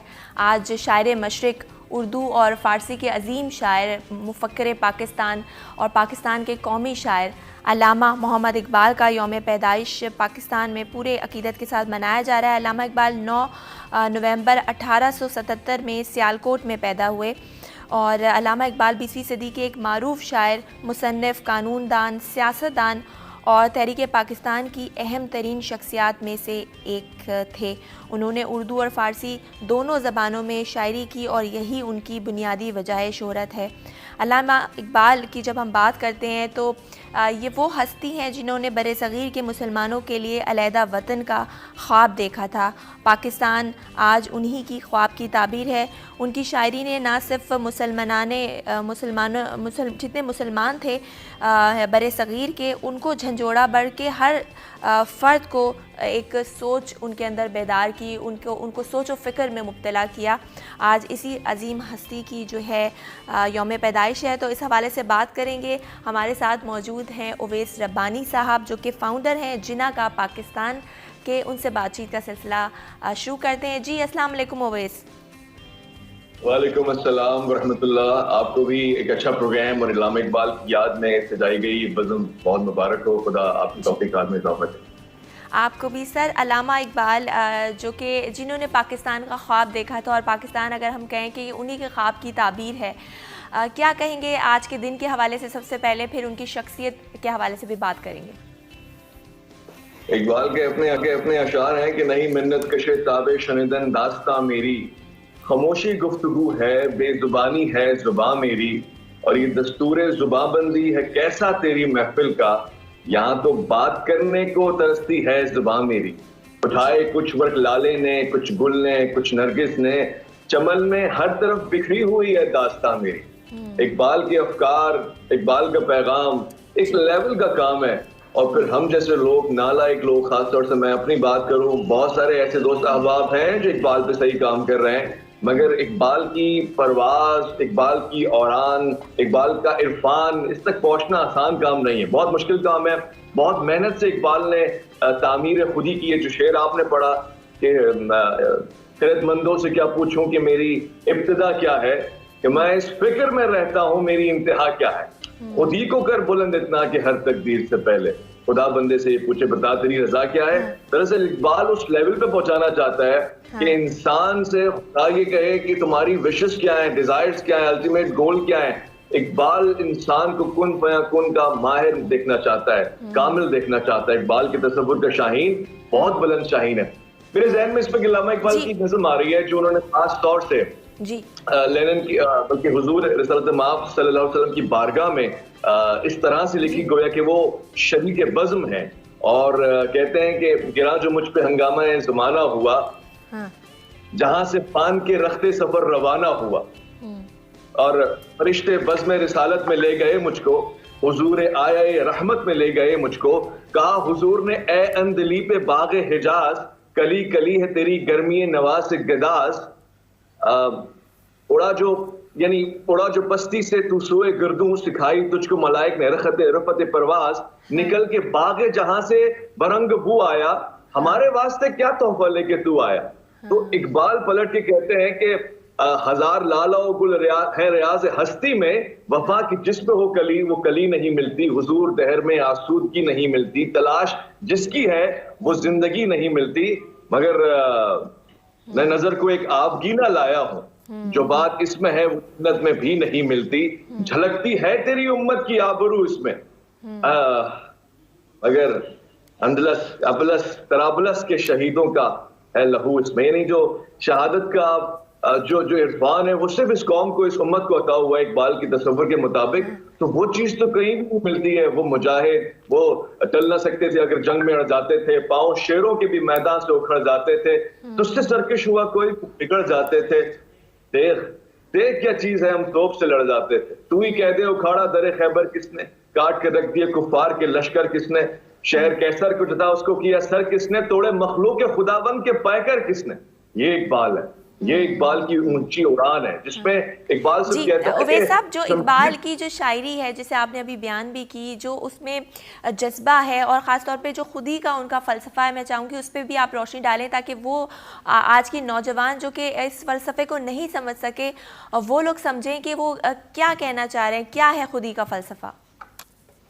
इकबाल ने कहा कि तेरी दुआ से कज़ा तो बदल नहीं सकती, मगर है इससे ये मुमकिन कि तू बदल जाए, तेरी खुदी में हो अगर इनकलाब पैदा, अजब नहीं कि ये 400 बदल जाए। इकबाल से सिर्फ अगर कोई चीज बेसिकली सीखी जा सकती है तो वो है सेल्फ एक्चुअलाइजेशन, इंसान का अपनी जात पे भरोसा, सबसे पहले अपने वजूद पे ईमान, सबसे पहले कामिल यकीन कि मैं हूं और मैं क्या हूं, खुदा ने किन सलाहियतों का मजहर मुझे बनाया है, खुदा ने कितना कमाल मुझे बनाया है। वो हम जो चीज बनाते होते हैं उसमें गलती हो सकती है, यस दैट्स पॉसिबल, मगर वो जो बनाए उसमें गलती नहीं हो सकती। हमें उसने बनाया है तो उसने कामिल ऐसी खूबियों के साथ परफेक्ट बनाया कि जिसकी कोई नजीर और मिसाल नहीं है। इकबाल के हिसाब से खुदी पे काम करना, खुद पे काम करना, पूरी कौम और मिल्लत पे काम करना है। इकबाल का तस्वुर खुदी बहुत बुलंद है। मेरे सामने वो इकबाल भी आया जिसने तस्वुर की दुनिया का शाहकार बनाया, तखय्युल। मैं कहता हूं कि जिस तरह हमारे जिस्म पिकनिक पे जाते हैं और आसूदा हो जाते हैं, ऐसी ऐसी जगहों पे जाके घूमकर चेहरे रंग खिल उठते हैं, बाल मुस्कुरा उठते हैं। इकबाल फिक्र की पिकनिक का नाम है, पिकनिक स्पॉट का नाम है, सोच की तफरी गाह का नाम है कि जहां पे जाके इंसान की फिक्र, उसका तस्वुर, उसका तखय्युल आबाद हो जाता है, रोशन हो जाता है, बेदार हो जाता है। वो जहां पे आप तीसरे लेवल पे बात करते हैं इकबाल से कि जब वो अहकाम खुदाई का, अहकाम इलाही का पाबंद कितना है, इनकलाबी शायर कितना है, तस्वुर के अलावा, तखय्युल के अलावा, तो इकबाल की वो नज़म आपके सामने कहता है, उठो मेरी दुनिया के गरीबों को जगा दो, काख उमरा के दरो दीवार हिला दो, गरमाओ गुलामों का लहू सोज़े यकी से। इकबाल में आपको इनकलाब भी मिलेगा, तसव्वुर भी मिलेगा, तदब्बुर भी मिलेगा, तफक्कुर भी मिलेगा, और इसके अलावा आपको कहीं जाने की जरूरत ही नहीं है। बदकिस्मती ये है कि अब हमारे यहाँ इकबाल का इस्तकबाल बहुत कम है। दीगर ममालिक में, यूरोप में, ईरान में, जर्मनी में, फ्रांस में, और सिर्फ इकबाल के नाम की सड़कें नहीं है, बल्कि जिस सड़क पे वो चल रहे हैं उसको भी इकबालियात कहते हैं, इरफानियात कहते हैं। जिस मंजिल की तरफ वो गामजन है उसका नाम भी अल्लामा इकबाल का शाहीन है। हम पता नहीं कौन से वाले शाहीन है, हमारे पास सेलफोन से ज्यादा, बल्कि उसमें भी नेगेटिव टाइप ज्यादा है, शायद पॉजिटिविटी तो हमें नजर ही नहीं आ रही है। सही, बिल्कुल आपने सही कहा कि अल्लामा इकबाल की अगर शायरी देखें तो उसमें हमें तफक्कुर है, तदब्बुर भी मिलता है, इनकलाब भी मिलता है, लेकिन प्रैक्टिकल लाइफ में जो आज का नौजवान हम देखते हैं उसकी कुछ सोच ही अलग है। आपको ये भी दिखाते हैं कि आजकल का नौजवान क्या सोचता है, और जो ख्वाब अल्लामा इकबाल ने पाकिस्तान का देखा था, क्या पाकिस्तान वैसा ही है या नहीं, आइए देखते हैं। ऐसा तो नहीं जैसा अल्लामा इकबाल ने ख्वाब देखा था, बदल चुका है, क्योंकि आपके सामने ही हालात देख लें कैसे। बाकी मेरी तो यही राय है कि जैसा अल्लामा इकबाल ने देखा है ना ख्वाब, वैसा होना चाहिए। पहले 100% सही था, अभी 0% सही ख़राब है, बिल्कुल ख़राब है। पहले अल्लामा इकबाल के ज़माने की बात ही और थी, पहले वो पहली वाली बात नहीं है। नहीं, वो नहीं है, जो ख्वाब देखा था उसमें कुछ हो ही नहीं रहा है। जितने भी जो गवर्नमेंट्स के लोग आ रहे हैं वो सारे के सारे जो है वो अपने लूट खसूट करके जा रहे हैं, यही हो रहा है। तो आज का पाकिस्तान तो बिल्कुल कुफरस्तान बन चुका है। ये आप दुनिया की हालात देख लो, ये महंगाई कहाँ से 30 साल में पिछली हुकूमतों ने इतनी महंगाई नहीं की है, मौजूदा हुकूमत ने जितनी 3 साल में कर दी है। जी ओवैस साहब, ये आपने देखा कि जो हमारी यूथ है, जो हमारा जवान है, जो नौजवान नस्ल है, वो ज़रा मायूस नज़र आती है, और अल्लामा इकबाल साहब को तो बड़ी ही उम्मीदें थी नौजवान नस्ल से। उन्होंने तो शाहीन को उनको कहा था कि चट्टानों पर बसेरा करने की एग्जाम्पल दी थी, तो वो उड़ान, वो शाहीन आपको नज़र आता है कि वो सोच अभी के जो नौजवान है उसमें है, मौजूद है? जी आप बिल्कुल सही फरमा रही हैं कि नहीं तेरा नशेमन करते सुल्तानी की गुंबद पर शाहीन है, बसेरा कर पहाड़ों की चट्टानों में। मगर ये जो कह रहे हैं ना, ये गलत नहीं कह रहे। इकबाल इन्हीं के लिए भी कुछ कह रहा है। इकबाल इसी डिमोटिवेशन में मोटिवेशन भी तलाश करके दे रहा है। ये नहीं कह रहा इकबाल के प्रॉब्लम नहीं है, इससे पहले जमाने में ज्यादा प्रॉब्लम थी। आज तो डिजिटल मीडिया है, इलेक्ट्रॉनिक मीडिया है, सारी फैसिलिटीज हमारे पास अवेलेबल है। अकबर बादशाह के दौर से ज्यादा फैसिलिटीज एक आम आदमी को हासिल है। उसकी काली घोड़ी जो दौड़ती थी उससे ज्यादा तेज तो हमारी होंडा 70 दौड़ती है, और उसके पास पंखे एसी का सिस्टम नहीं होता था, हमारे पास ज्यादा है। उसका फरमान रवा पैगाम ले जाने वाला जितने जमाने में पहुंचता था, हमारा तो उतने जमाने में पूरा का पूरा निगाह ही हो जाया करता है। देखिए इकबाल ही इनके लिए कहता है, खिरत के पास खबर के सिवा कुछ और नहीं, तेरा इलाज नजर के सिवा कुछ और नहीं, हर एक मकाम से आगे है मकाम तेरा, हयात ज़ौक़े सबर के सिवा कुछ और नहीं। ये जिंदगी है, इसमें तब्दीली भी आती रहती है, उतार चढ़ाव भी आता रहता है, उरूज ज़वाल भी आता रहता है। इंसान बड़ा वो होता है जो हर हाल में खुशी के साथ, शुक्र के साथ और तवज्जो के साथ और फिर बेदारी के साथ और तब्दीली के तसव्वुर के साथ जिंदा रहता है, उम्मीद पे जिंदा रहता है। मैं इसको शिकवे के तौर में भी कहना चाहता हूं कि बदल के भेस फिर आता है जमाने में, अगरचे पीर है आदम जवां है लातो मनार, ये एक सजदा जिसे तू गिरा समझता है, हजार सजदे से देता है आदमी को निजात। तो एक ही मोटिवेशन है, अपने गुनाहों का एतराफ करें, गलतियों का इकबाल करें, अल्लाह रब्बुल इज्जत के आगे सजदा करें और उससे वादा करके उठें कि अपनी अपनी फील्ड में जो गलतियां हम कर रहे हैं वो नहीं दोहराएंगे। बच्चा चीटिंग नहीं करेगा, बड़ा होकर करप्शन नहीं करेगा, लोग सिग्नल नहीं तोड़ेंगे, कुछ कानून और कवानीन नहीं तोड़ेंगे, और जज, वकील, अदलिया, मैं, मुल्जिम, मुंसिफ, सब के सब अपना कलम जब उठाएंगे तो खुदा को हाजिर नाजिर समझेंगे और इसके बाद जिना के पाकिस्तान का तस्वुर बनता हुआ देखेंगे अपनी आंखों के सामने। अच्छा उवैस साहब, एक और बात कि अल्लामा इकबाल साहब जो हैं वो एक होने की बात कर रहे हैं, जैसे उनका है, उनका जो नारा था कि एक हो मुस्लिम हरम की पासबानी के लिए, लेकिन बड़े अफसोस के साथ हम देखते हैं यहाँ पर हम मुसलमान के ख़िलाफ़ आवाज़ नहीं उठाता और आपस में हम लोगों ने इतने मतलब हम इतने डिवाइडेड हो गए हैं इतने कि हम एक दूसरे के लिए खड़े नहीं होते। तो उनका जो फ़लसफ़ा था, जो उनकी सोच थी, वो अफसोस के साथ कि आज के पाकिस्तान में हमें बहुत कम नज़र आती है। सो रहे हैं, आंखें बंद हैं, गफलत की नींद है। और सबसे बड़ा मसला यही है कि जब इंसान सो रहा हो तो उसको उठाने वाला भी उस वक्त उसको बुरा लगता है, यार क्यों तंग किया है, नींद में है, गफलत है, बेदारी नहीं है। मगर ऐसी बंद आंखों के लिए इकबाल ने कहा था, खोल आंख, खोल आंख, जमीन देख, फलक देख, फजा देख, मशरिक से उभरते हुए सूरज को जरा देख और इस जलवाए पर बेपर्दा को पर्दों में छुपा देख। अयाम जुदाई के सितम देख, जफा देख, बेताब ना हो मार गए बीम रजा देख। है तेरे तसर्रुफ में ये बादल, ये घटाएं, ये गुम्बद अफलाक, ये खामोश फिजाएं, ये कौ, ये सहरा, ये समंदर, ये हवाएं। क्या इकबाल ने तस्वुर बांधा था कि कायनात की हर चीज तेरे आगे हाथ बांध के खड़ी हुई है, सिर्फ तूने उठना है, अपने कदमों पे उठना है। ख्याल बेदारी इकबाल से अच्छा कोई दे ही नहीं सकता। आज भी आपने जो शेर की तरफ इशारा किया, एक हो मुस्लिम हरम की पासबानी के लिए, ये बहुत जरूरी है। यानी दुनिया भर में जहां जहां ला इलाहा के मानने वाले पड़े हैं, उनको ये इकबाल ये पैगाम दे रहा है, गर्चे बुत है सनम की आज तीनों में मुझे है हुक्म अज़ां ला इलाहा इल्लल्लाह। यानी किसी भी दुनिया में अगर बातिल बसता है तो हक परस्त मैं हूँ, हक वाला मैं हूँ, और फिर मैं ये नहीं देखूंगा कि सामने वाला ताकतवर कितना है, बल्कि फजालीनी लीली हवा में सुरूर, ठहरते नहीं आशिया में तुयूर, वो जो है कोहस्ता उचकती हुई, उटकती लचकती सरकती हुई, रुके तो सिल चीर देती है ये, पहाड़ों के दिल चीर देती है ये। जिसे तुम कमजोर समझ रहे हो वो ऐसी ताकत बन के निकलता है कि लोग तसव्वुर भी नहीं कर सकते, ख्याल भी नहीं कर सकते, गुमान भी नहीं कर सकते। अब सिर्फ एक चीज की जरूरत है इकबाल के पैगाम से, तसव्वुर खुदी को समझना।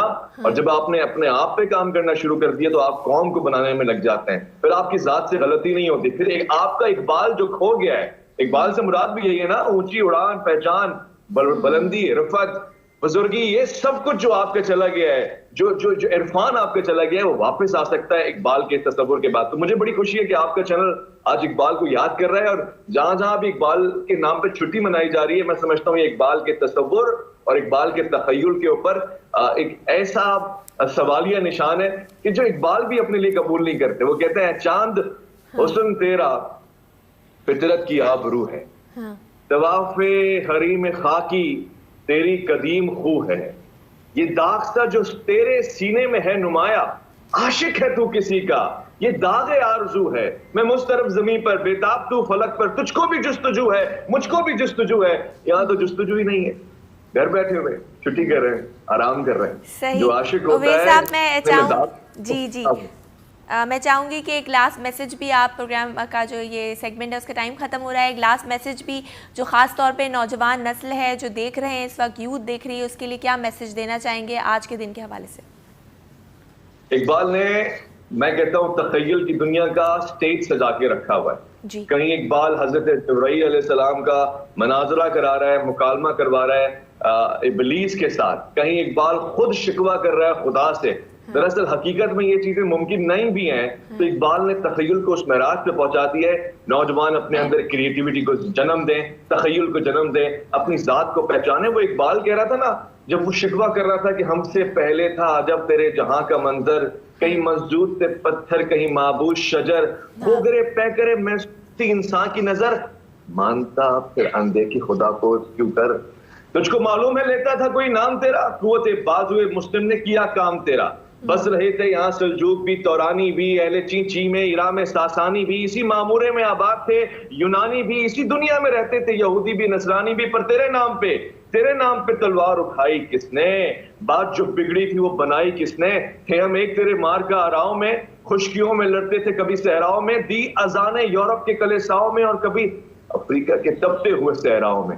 नौजवानों, इकबाल की इस शायरी को अगर तुम संजीदा ले लो तो आज हम नमाज का मजाक ना बना रहे हो, आज हम रक्स और नमाज को मिला ना रहे हो, आज हम कुरान पे गोली ना चला रहे हो। इकबाल के इसी पैगाम को ले लो तो शायद तुम्हारा दीन भी संवर जाए, दुनिया भी संवर जाए और इकबाल भी तुम्हारे अंदर आ जाए। और फिर वो वाला इकबाल के जो दूसरों के आगे झुकता नहीं, खीरा ना कर सका मुझे जलवे दानिश फरंग, सुरमा है मेरी आंख का खाके मदीना नजफ। सही, बहुत खूबसूरत, बहुत शुक्रिया उवैस रब्बानी साहब, आपने वक्त दिया और बहुत ही खूबसूरत अंदाज में आपने जो इकबाल का जो सही उनकी जो सोच थी उसको डिस्क्राइब किया। मज़ीद बात करेंगे लेकिन फ़िलहाल वक्त हुआ एक ब्रेक का, कहीं मत जाइए, देखते रहिए सिटी 10।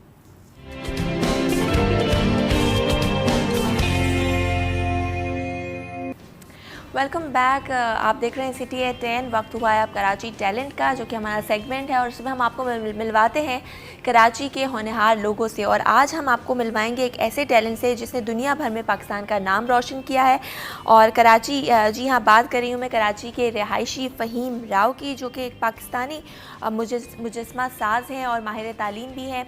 इन्होंने फ़ाइन आर्ट्स, जो आर्ट्स काउंसिल है वहाँ से इन्होंने फ़ाइन आर्ट्स में डिप्लोमा हासिल किया 4 साल का। और ये एक जो मुजस्मा जो सिखाते हैं, बनाते हैं, मट्टी और लकड़ी की धात और फाइबर ग्लास से मुख्तलिफ़ जो चीज़ें हैं वो बनाते हैं। और साथ साथ आपको ये भी बताएं कि फ़हीम ने शैडो पनिशमेंट के नाम से अपने फ़न पारे मुतारिफ़ कराए हैं। इनके फ़न पारों को वर्ल्ड बैंक के ऑफ़िस में रखने का एजाज़ भी हासिल हुआ है। तो इनसे बातचीत का सिलसिला शुरू करते हैं। हमारे साथ मौजूद हैं फ़हीम राव। अस्सलाम वालेकुम। वालेकुम, कैसे हैं फ़हीम? बहुत शुक्रिया, थैंक यू सो मच, आपने इनवाइट किया और बहुत मेरे लिए बड़े शुक्रिया, आप एहसास की प्रोग्राम बात में है। तशरीफ़ लाए और वक्त दिया हमें।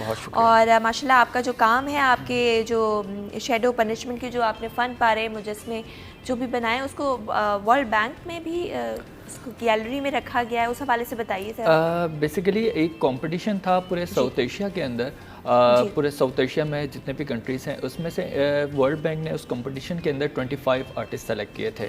अच्छा। तो पूरे साउथ एशिया से हमारे पाकिस्तान से मैं सेलेक्ट हुआ था, हमारे कुछ और आर्टिस्ट भी थे। तो हमारा वो कंपटीशन में फ़ाइनलिस्ट में मेरा नाम आया। देन फिर वो हमारा एग्ज़िबिशन था बांग्लादेश के अंदर, फिर इंडिया के अंदर और फिर उसके बाद वाशिंगटन डीसी के अंदर हम लोग वहाँ पे गए और हमारा बहुत ज़बरदस्त वहाँ पे इस्तकबाल हुआ। और वहाँ पे फिर हमारा जो आर्ट था उसमें से भी फिर 5 लोग सेलेक्ट हुए थे, फाइनलिस्ट हुए थे। तो उसमें भी माशाल्लाह मेरा नाम उसमें सेलेक्ट हुआ और जो मेरा काम है वो वर्ल्ड बैंक के हेड ऑफिस में डिस्प्ले है। और उसके अलावा भी अभी कुछ टाइम पहले लास्ट एक और एग्ज़िबिशन हुआ जो कि पूरे साउथ एशिया कंट्री के अंदर उसमें से 30 लोग सेलेक्ट किए गए थे, उसमें फिर मेरा नाम था। और फिर वो हांगकांग के अंदर वो एग्ज़िबिशन हुआ जिसका नाम आपने बताया शैडो पनिशमेंट के हवाले से। और उसके बाद अभी रिसेंटली हमारा एक पाकिस्तान का पवेलियन दुबई एक्सपो में डिस्प्ले है, उसमें भी मेरा, जी बिल्कुल, उसमें भी मेरा काम डिस्प्ले है।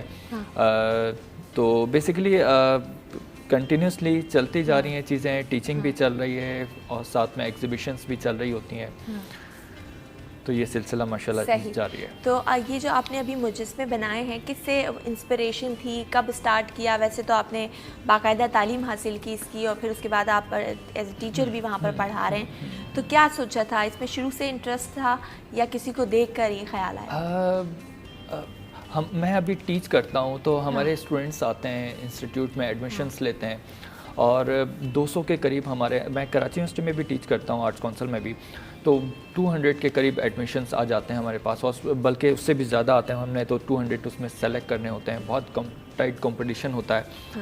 उसमें से जो बच्चे आते हैं फिर वो अपने फील्ड्स को आके लेके चलते हैं, फ़ाइन आर्ट्स, टेक्सटाइल, ग्राफिक्स और मज़ीद मुख्तलिफ़ फील्ड्स के अंदर स्टूडेंट्स आते हैं।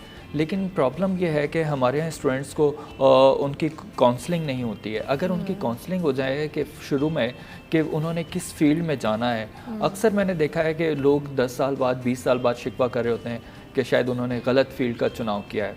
अगर वो उस टाइम अगर उनको सही मालूम हो जाए किस फील्ड में जाना है तो वो ज़्यादा बेहतर काम कर सकेंगे, उनको थकावट महसूस नहीं होगी। तो मुझे तकरीबन 20 साल हो गए अपनी फ़ील्ड में काम करते हैं और मुझे कभी ऐसा महसूस नहीं हुआ कि मैंने शायद गलत फील्ड चूज़ कर लिया या फिर मुझे अब शायद कोई और चीज़ काम करनी चाहिए। मुझे मज़ीद मज़ा आ रहा है इस फील्ड के अंदर।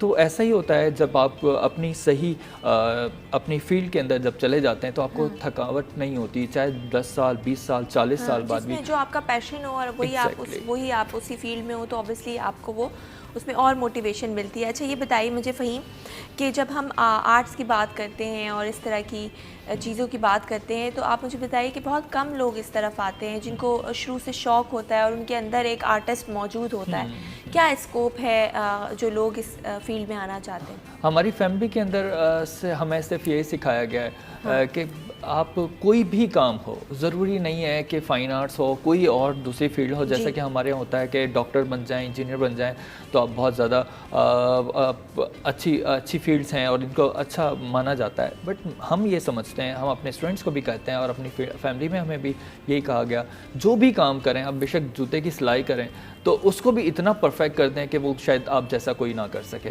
तो ये चीज़ अगर आपके अंदर है, बेशक वो कोई भी फील्ड हो, आप अपना 100% दें, अल्लाह ताला उसका आपको रिजल्ट ज़रूर देता है। तो हमारे साथ यही हुआ। अभी मैं आपका ये पिक्चर्स देख रही थी जो आपका जो आर्ट पूरा बना हुआ मुजस्मा है और उसमें मुझे कुछ लगा कि आपने कुछ इमोशंस भी ऐड ऑन करने की कोशिश की है, वो झुके हुए हैं और कुछ इस तरह से। एग्जैक्टली, और वो बेसिकली होता ही है, आर्टिस्ट जो है वो जैसे कि अभी अल्लामा इकबाल साहब के आज दिन है, उनका छुट्टी मनाई जा रही है, इकबाल डे है।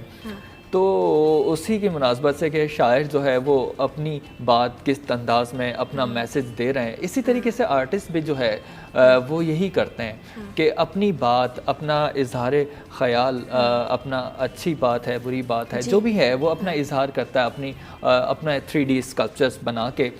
और इसी तरीके से हर आर्टिस्ट, जैसे कि आप अपनी फील्ड में अपना परफॉर्म कर रहे हैं, अपना मैसेज दे रहे हैं, इसी तरीके से हर फील्ड में इंसान अपनी मैसेज कोई ना कोई दे रहा होता है। तो ये हमारा मीडियम है, हम इसमें अपनी बात कह रहे होते हैं, व्यूवर्स अपना उससे अब क्या मैसेज लेते हैं। लेकिन इसमें हर मेरे कोई भी आप काम देखेंगे उसमें इमोशंस, कोई ना कोई बात ज़रूर शामिल है। और फ़हीम, इस काम में मेहनत बहुत है मेरे ख्याल से, आप एक एक चीज़ बड़े ही नफासत से और उस तरह बनाते हैं, तो कितना टाइम लग जाता है? कभी बहुत सुना है घंटों लग जाते हैं और आप लोग इसको बनाते कई महीनों भी लग जाते हैं।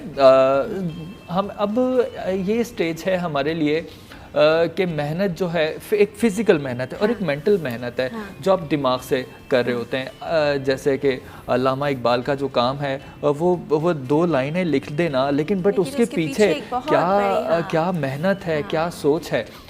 2 लाइनों में एक बहुत बड़ा बात है, बहुत बड़ी मैसेज है। उसी तरह वो ऐसा नहीं है कि बस उन्होंने लिख दिया, बट वो लेकिन उसको ठीक ठाक टाइम लगा, अच्छा खासा एक्सपीरियंस। सेम यही है हमारी फील्ड में भी, फ़िज़िकल भी मेहनत है और मेंटली बहुत ज़्यादा मेहनत है कि आपको सोचना है, कोई भी बात कहनी है तो वो किस अंदाज से कहनी है, किस तरीके से कहनी है। तो व्यूवर वाले जो देखता है हमारा, उसको भी उसमें कोई अट्रैक्शन नज़र आए और उसको वो करीब जब आए तो उसको वो पढ़े कि क्या मकसद है इस बनाने का, तो वो उसको वो मैसेज मिले। सही। तो फ़हीम, अभी तो आप ये जो आपने सीखा वो आप दूसरों को भी डिलीवर करें, और क्या प्लान्स हैं फ्यूचर्स में आपके? फ्यूचर बेसिकली मैंने जब ये काम अपना सीखा इंस्टीट्यूट से तो काफ़ी टाइम मैंने टीच नहीं किया। उसकी वजह ये थी कि पहले मैं अपने आप को एक्सपीरियंस ले लूँ किस तरह से टीच करना है, क्या किस तरीके से अपनी बात बच्चे तक पहुँचानी है, अपना मैसेज किस तरीके से सिखाना है, तो उसमें मुझे थोड़ा टाइम लगा। देन फिर मैंने रियलाइज़ किया कि हाँ, अब मुझे लगता है कि अब मैं टीच कर सकूं, जो कि हमने सीखा। क्योंकि टीचिंग एक बहुत बड़ी जिम्मेदारी है, बहुत आसान काम नहीं है। आप किसी बच्चे का फ्यूचर बनाने जा रहे हैं, इस माशरे को एक अच्छा इंसान देना चाहते हैं, तो वो अगर टीचर अगर अपना सही उसको टीच नहीं करेगा तो इस माशरे में हम कोई एक अच्छा इंसान नहीं दे पाएंगे। हमारी कोशिश यही होती है कि उसको उसी हम टीच भी कर सकें, उसकी तरबियत भी कर सकें और उसके साथ साथ उसको उसके फ्यूचर जो है उसको अच्छा पॉलिश कर सकें। सही। अच्छा फ़हीम, एक ये वाली बात कि हमारे यहाँ आर्ट्स में अगर कोई बच्चा इंटरेस्टेड होता है और उसमें जाना चाहता है तो उसकी फैमिली की तरफ से बड़ा प्रेशर होता है कि ये क्या चीज़ है, अपने आप को बर्बाद कर रहे हो, डॉक्टर बनो, इंजीनियर बनो या कोई और डिग्री लो। तो वो लोग जो इस फील्ड में आना चाहते हैं, उनके माँ बाप थोड़े से रिलक्टेंट होते हैं, उन लोगों को क्या मैसेज देना चाहेंगे सिटी 21 के प्लेटफॉर्म से? हमारे ये केस हमारे रोज़ाना डिस्कस किया जाता है क्लास के अंदर। जब नया स्टूडेंट जब क्लास में आता है तो फर्स्ट डे हमारा उनसे इंट्रोडक्शन होता है। तो लास्ट अभी कुछ टाइम पहले ही हमारा यही बातें क्लास में हो रही थी कि टीचर से डिस्कस करते हैं बच्चे के, सर ये तो गुनाह का काम है मुजस्मा बनाना, और पेरेंट्स अलाउ नहीं करते, ये क्या सारा दिन कागज़ काले करते रहते हो। सेम इशू हमारे साथ भी थे, हमें भी टाइम लगा फैमिली को समझाने के लिए। तो बेसिकली स्टूडेंट्स का मेरा जवाब यही होता है कि अभी आप उनको कुछ ना कहें पेरेंट्स को, और अपनी सिर्फ मेहनत करते चले जाएं, मेहनत करते चले जाएं। एक दिन आपके पेरेंट्स ही कहेंगे कि ये देखो ये मेरा बेटा ये इतना बड़ा आर्टिस्ट है, और ये अखबारों में, टीवी में और बाहर एग्जीबिशंस हो रहे हैं और ये हो रही है, और वही पेरेंट्स उसको अप्रिशिएट करेंगे बाकी बच्चों से ज़्यादा।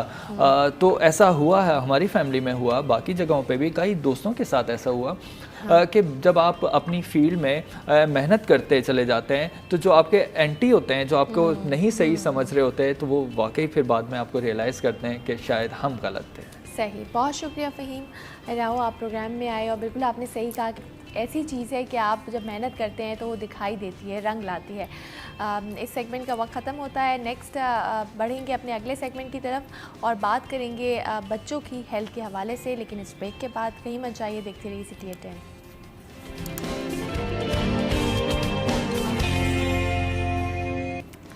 जी वेलकम बैक, आप देख रहे हैं सिटी 10। मैं हूं ज़हरा रज़ा और अब बात करेंगे अपने सेगमेंट में बच्चों की हेल्थ के हवाले से। अक्सर हम देखते हैं कि आपके जो बच्चा होता है वो खाना पीना सही खा रहा होता है, लेकिन उसके बावजूद वो खाना पीना उसको लग नहीं रहा होता, या फिर वो बहुत ज़्यादा भूख उसको लगती है, बहुत ज़्यादा वो खाता है।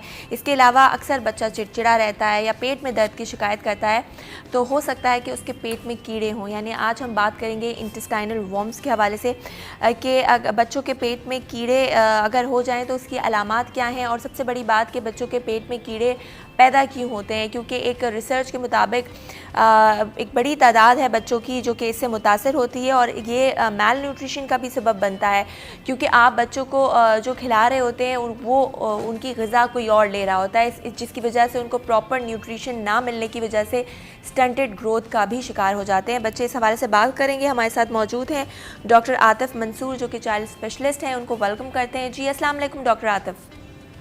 वालेकुम सलाम। बहुत शुक्रिया सर, आपने वक्त दिया। सबसे पहले तो ये बताइए मुझे कि बच्चों के जो पेट में कीड़े हो जाते हैं उसकी वजूहात क्या हैं, और फिर उसके बाद हम बात करेंगे कि अगर किसी बच्चे के पेट में कीड़े हैं तो उसकी क्या अलामात हो सकती हैं, किस तरह से उसको पहचाना जा सकता है। जी, सबसे पहले तो बहुत बहुत शुक्रिया आप लोगों का कि आपने इतने अच्छे टॉपिक पे बात कर रहे हैं, जिस पे बहुत ही कम बात हुई है और जो होनी चाहिए थी। तो सबसे पहले मैं आपको बहुत क्रेडिट देता हूँ कि आपने इस प्रोग्राम पे बात कर रहे हैं। देखें, कीड़े बच्चों के पेट में होते हैं, उसकी डिफरेंट वजूहात होती हैं। सबसे पहले हम देखें, जो हमारे यहाँ सबसे पहले जो एक प्रॉब्लम है कि पुअर हाइजीन जो हमारे यहाँ है कि हम लोग हाइजीन की अच्छी केयर नहीं करते। फिर हमारे यहाँ जो बच्चे छोटे होते हैं वो बाहर खेलते हैं, जाके नंगे पैर खेल रहे होते हैं, मिट्टी में खेल रहे होते हैं, और आपको पता है जो हमारे यहाँ गंदा पानी आ रहा होता है, गंदी चीज़ें वहाँ पे सारी हैं। फिर कंटेमिनेटेड फूड है, रॉफ अगर कोई कच्चा गोश्त खा ले या ऐसी कोई अच्छी चीज़ खा ले जिससे जरासीम, जो ये जरासीम में कह रहा हूँ, जो ये कीड़े होते हैं ये फिर इसकी कॉज बनते हैं, जो बच्चों में डिफरेंट टाइप के कीड़े हो जाते हैं, जैसे कोई टेप वॉर्म है, पेन वॉर्म है और हुक वॉर्म है। तो ये डिफरेंट वजूहात हैं जो हमारे यहाँ बहुत कॉमन है, और इस वजह से बच्चों के पेट में कीड़े होते हैं, और फिर उसकी फिर डिफरेंट प्रॉब्लम शुरू हो जाती हैं बच्चों को, और बच्चे बहुत डिस्टर्ब हो जाते हैं। सही। तो ये बताइए डॉक्टर आतिफ कि अगर बच्चों के पेट में कीड़े हैं तो उसको कैसे डायग्नोस किया जा सकता है, क्या शिकायत बच्चों की तरफ से आ रही होती हैं? देखिए, यही डिफरेंट इसकी अप्रोच होती है। बच्चे बहुत सारे जो कंप्लेंट्स ज़्यादा जो हो रही होती है, होता है पेट में दर्द हो रहा है बच्चे को, और बच्चे को स्टूल जहाँ से पास करते हैं वहाँ इचिंग बहुत ज़्यादा हो रही है, और बच्चा कुछ सही तरह खा पी नहीं रहा, या तो ऐसी चीज़ें खा रहा है जो नॉन फूड हैं, जैसे बच्चे बहुत सारे ये कारपेट खा रहे होते हैं, मिट्टी खा रहे होते हैं, ऐसे डिफरेंट चीज़ें खाना शुरू कर देते हैं। और आई मीन इसकी डायरिया हो रहा है बच्चों को, जो समझ आपकी कॉज आपको नहीं पता, पेट में बहुत ज़्यादा दर्द है बच्चे को, तो ऐसे डिफरेंट सिम्टम्स होते हैं जो हम जिससे हमें एक अंदाज़ा हो जाता है कि हाँ ये कि बच्चे को पेट में कीड़े हो सकते हैं अगर कोई कॉज प्रॉपर नहीं मिल रही होती। बहुत सारे बच्चों में खून की कमी भी हो जाती है, तो उसकी भी एक कॉज के पेट में कीड़े होते हैं। तो जब पेरेंट्स जाते हैं बच्चों के डॉक्टर के पास, पर वो हिस्ट्री में बहुत चीज़ें हमें रूल आउट हो जाती हैं, फिर स्टूल डीआर हम लोग करवा के देख लेते हैं अगर हमें डाउट होता है, तो बहुत सारी चीज़ें रूल आउट हो जाती हैं। और एक वैसे ही हम लोग जो ऐसे डॉक्टर हैं बच्चों के, तो हम 5 साल से छोटे बच्चे को वैसे ही एक दफ़ा डीवॉर्म ज़रूर कर देते हैं, और जो एक नॉर्मल है। और आजकल जैसे कैंपेन चल रही है जो 5 साल से 14 साल के बच्चे को जो गवर्नमेंट ने बड़ा अच्छा इनिशिएटिव लिया है जो डीवॉर्म कर रहे हैं, और ये कैंपेन चल रही है, तो ऐसी चीज़ें हमारे यहाँ होनी चाहिए और ज़रूरी है। सही। अच्छा, ये जो आपने डीवॉर्मिंग का बताया कि एक साल से 4 साल के बच्चों का जो है उनको कतरे पिलाए जाते हैं, किस तरह से ये होता है और कितने टाइम बाद, हाँ कितने टाइम बाद ये पिला सकते हैं अगर कतरे हैं तो? अभी जो कैंपेन चल रही है वो 5 साल से 14 साल के बच्चों में, जिसमें एक मेडिसिन दी जा रही है। बाकी यूजली इससे पहले जो हम लोग करते थे वो 2 साल से 5 साल के बच्चों को हम वैसे डीवॉर्म करते थे। अगर हमें ऐसी कोई कंप्लेन मिल रही है, बच्चे को एक दफ़ा ज़रूर डीवॉर्म कर देना चाहिए बच्चे को ना।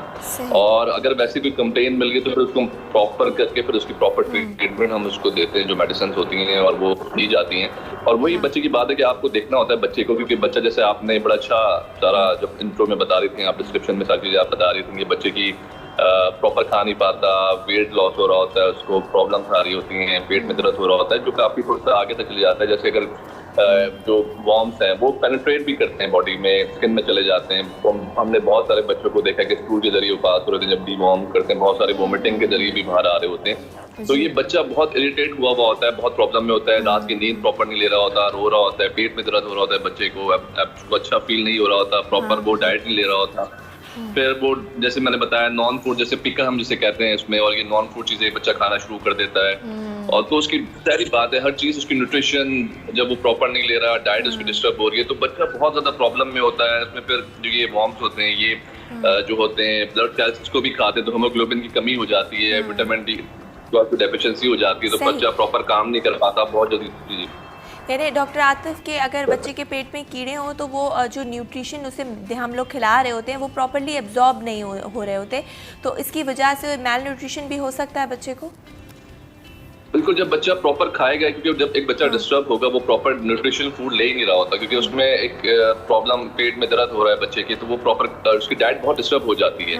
और जब पिचिंग हो रही है स्टूल के पास, जब जहाँ से करते हैं तो वहाँ उसको प्रॉब्लम हो रही है, तो बच्चा बहुत इरिटेट हुआ होता है, और उसमें पेरेंट्स बहुत डिस्टर्ब होते हैं कि बच्चा प्रॉपर डाइट नहीं ले रहा होता, तो वैसे ही न्यूट्रिशनल बहुत डिस्टर्ब उस बच्चे की हो जाती है। और जैसे वो जो वॉर्म्स है ये ब्लड सेल्स खा रहे होते हैं, तो हीमोग्लोबिन की कमी भी बच्चे में हो रही होती है, और विटामिन जैसे मैं बताया, तो बच्चा प्रॉपर काम ही नहीं कर पाएगा, काफ़ी उसकी स्टडीज भी डिस्टर्ब हो जाएंगी, और बहुत प्रॉब्लम में बच्चा आ जाता है।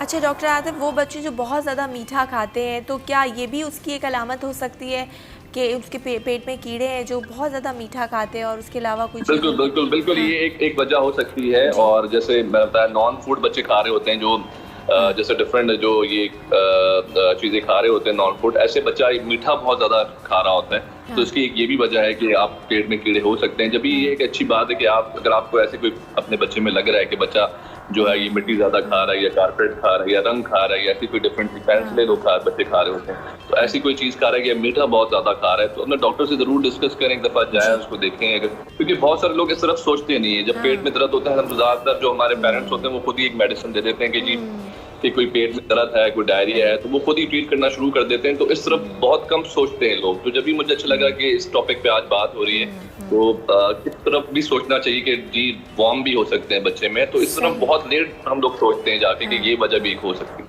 सही।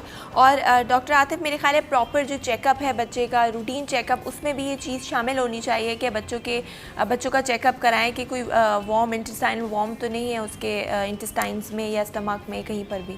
बिल्कुल, देखें जब अगर आप बच्चे के डॉक्टर के पास जा रहे हैं और आपको ऐसे कोई सिम्टम्स लग रहे हैं कि ऐसी कोई फीलिंग्स है बच्चे में कि पेट में दर्द है, या वो प्रॉपर डाइट नहीं ले रहा, या कोई स्टूल करते वक्त उसको प्रॉब्लम होती है, इचिंग होती है, या रोता है बच्चा, क्योंकि इसकी वजूहत ये होती है कि जब बच्चे को एक अगर किसी के नाखून में लग रहा है वो इचिंग कर रहा है, नेल्स में आ गया, तो फिर वो डिफरेंट जगह पे भी जा सकता है, कोई उसे खाना खिला रहा है किसी को वो, तो उसको भी वो जा सकती है वहाँ। तो ये अगर आप बच्चे का प्रॉपर चेकअप कराएं, वो डॉक्टर देखें, तो बहुत जरूरी है हर चीज़ का। फिर एक स्टूल DR हम लोग करा रहे होते हैं, लेकिन हमारे यहाँ CBC भी एक करा के इससे पता चल जाता है कि हेमोग्लोबिन का मैं ये कौन सा उस महीने में आ रहा है। तो ये चीज़ों से हमारे लोग थोड़ा सा अगर डॉक्टर के पास जाए और चेकअप कराएं तो हर चीज़ अच्छी होती है। और टेस्ट से ना घबराया करें, हमारे लोग टेस्ट से बड़े घबरा जाते हैं कि एक टेस्ट भी कराने लोग। सही, एटलीस्ट रूल आउट हो जानी चाहिए चीज़।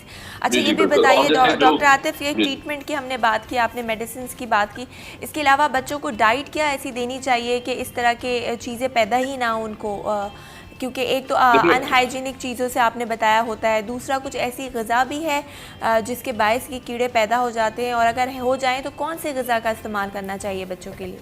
बिल्कुल, ये सबसे पहले आप हाइजीन तो सबसे पहले इसमें है कि आप बच्चों को हाथ धोने की बड़ी ज़रूर आदत लाएं। कि हमारे यहाँ प्रॉब्लम है, चलो कोरोना ने हमें भी कुछ सिखाया है कि हैंड वॉशिंग, लेकिन हमारे अभी भी लोग खाना खाने से पहले हाथ नहीं धोते। तो हमें बच्चे को ट्रेन करना चाहिए, जब वो वॉशरूम से बाहर आए तो हाथ ज़रूर धोए, खाना खाने से पहले हाथ ज़रूर धोए, जो हमारे इस्लाम में भी है कि हाँ सफाई निस्फ़ ईमान है। तो हाइजीन को अपना अच्छा रखें। बच्चे जो बाहर खेलने जा रहे हैं तो वो जब वापसी घर हैं तो उनके हाथ पाँव जरूर धुलाए जाएं, कपड़े चेंज किए जाएं। फिर कच्चा फूड जो मैंने बताया, जो कच्चा खाना हम लोग खा रहे होते हैं कहीं से बाहर से, और देखिए उसमें बहुत सारी बीमारियों में भी हम चले जाते हैं। बहुत गंदा खाना बाहर जो लोग बेच रहे हैं, यू डोंट नो कि वो क्या बेच रहे हैं, उन्होंने हाथ धोए नहीं धोए, उससे सिर्फ और भी बीमारियों में बच्चे चले जाते हैं। टाइफाइड बड़ा कॉमन हो जाता है, मुर्गी भी ऐसे फैल रहा होता है, टाइफाइड बहुत कॉमन, हेपेटाइटिस A की वजह से हो जाता है। तो बाहर के खाना तो वैसे हम बच्चों को कोशिश करें, जो बड़ा मुश्किल काम है आई अंडरस्टैंड के पेरेंट्स के लिए, लेकिन बाहर का खाना जितना हम कम से कम बच्चे को खिला सकते हैं वो कम खिलाएं। और ये जो जितने ठेले वाले हैं और ये बच्चे गोला गंडे और इससे ऐसी बाहर की चीज़ें जो बहुत ही गंदी गंदी चीज़ें खा रहे होते हैं, तो उससे ज़रा बचेंगे, ताकि और डिफरेंट बीमारियों से भी बच्चे को हमें बचाएं, क्योंकि आगे फिर प्रॉब्लम्स आती हैं, पेरेंट डिस्टर्ब होते हैं, स्कूल डिस्टर्ब होता है। तो ये हाइजीन सबसे पहले बड़ा ख्याल रखें। बाहर खाना जो खाएं वो पका हुआ खाना हो, घर का खाना हो, आपके सामने पका हुआ हो तो ज़्यादा अच्छा है। अगर आपका कोई मेट है या कुछ भी है, उसके हाथ ज़रूर धोएं जब वो खाना पकाए। तो ये चीज़ों का बहुत ख्याल रखें कि किसी और की वजह से भी ये आगे ट्रांसफ़र हो सकता है। सही सही, बहुत शुक्रिया डॉक्टर आतिफ आपका, आपने हमें वक्त दिया और बहुत ही के हवाले से मालूमात भी फराहम की। जैसा कि डॉक्टर आतिफ ने कहा कि आप हाइजीन, बच्चों की हाइजीन का प्रॉपर ख्याल रखें, बाहर का खाना उनको ना दें और उनको हाथ धोने की आदत डालें, कोई भी चीज़ हो, क्योंकि बच्चे ऐसे होते हैं खेल रहे होते हैं, मिट्टी में हाथ लगाते हैं, ज़मीन में हाथ लगाते हैं, तो उनको प्रॉपरली हाथ धोने के जो है वो तरगीब दें और बच्चों का ख्याल रखें। प्रोग्राम का वक्त ख़त्म हुआ जाता है, कल फिर मुलाकात होगी कुछ नए मौज़ूआत के साथ। तब तक अपना बहुत ख्याल रखिएगा। टेक केयर, अल्लाह हाफ़िज़।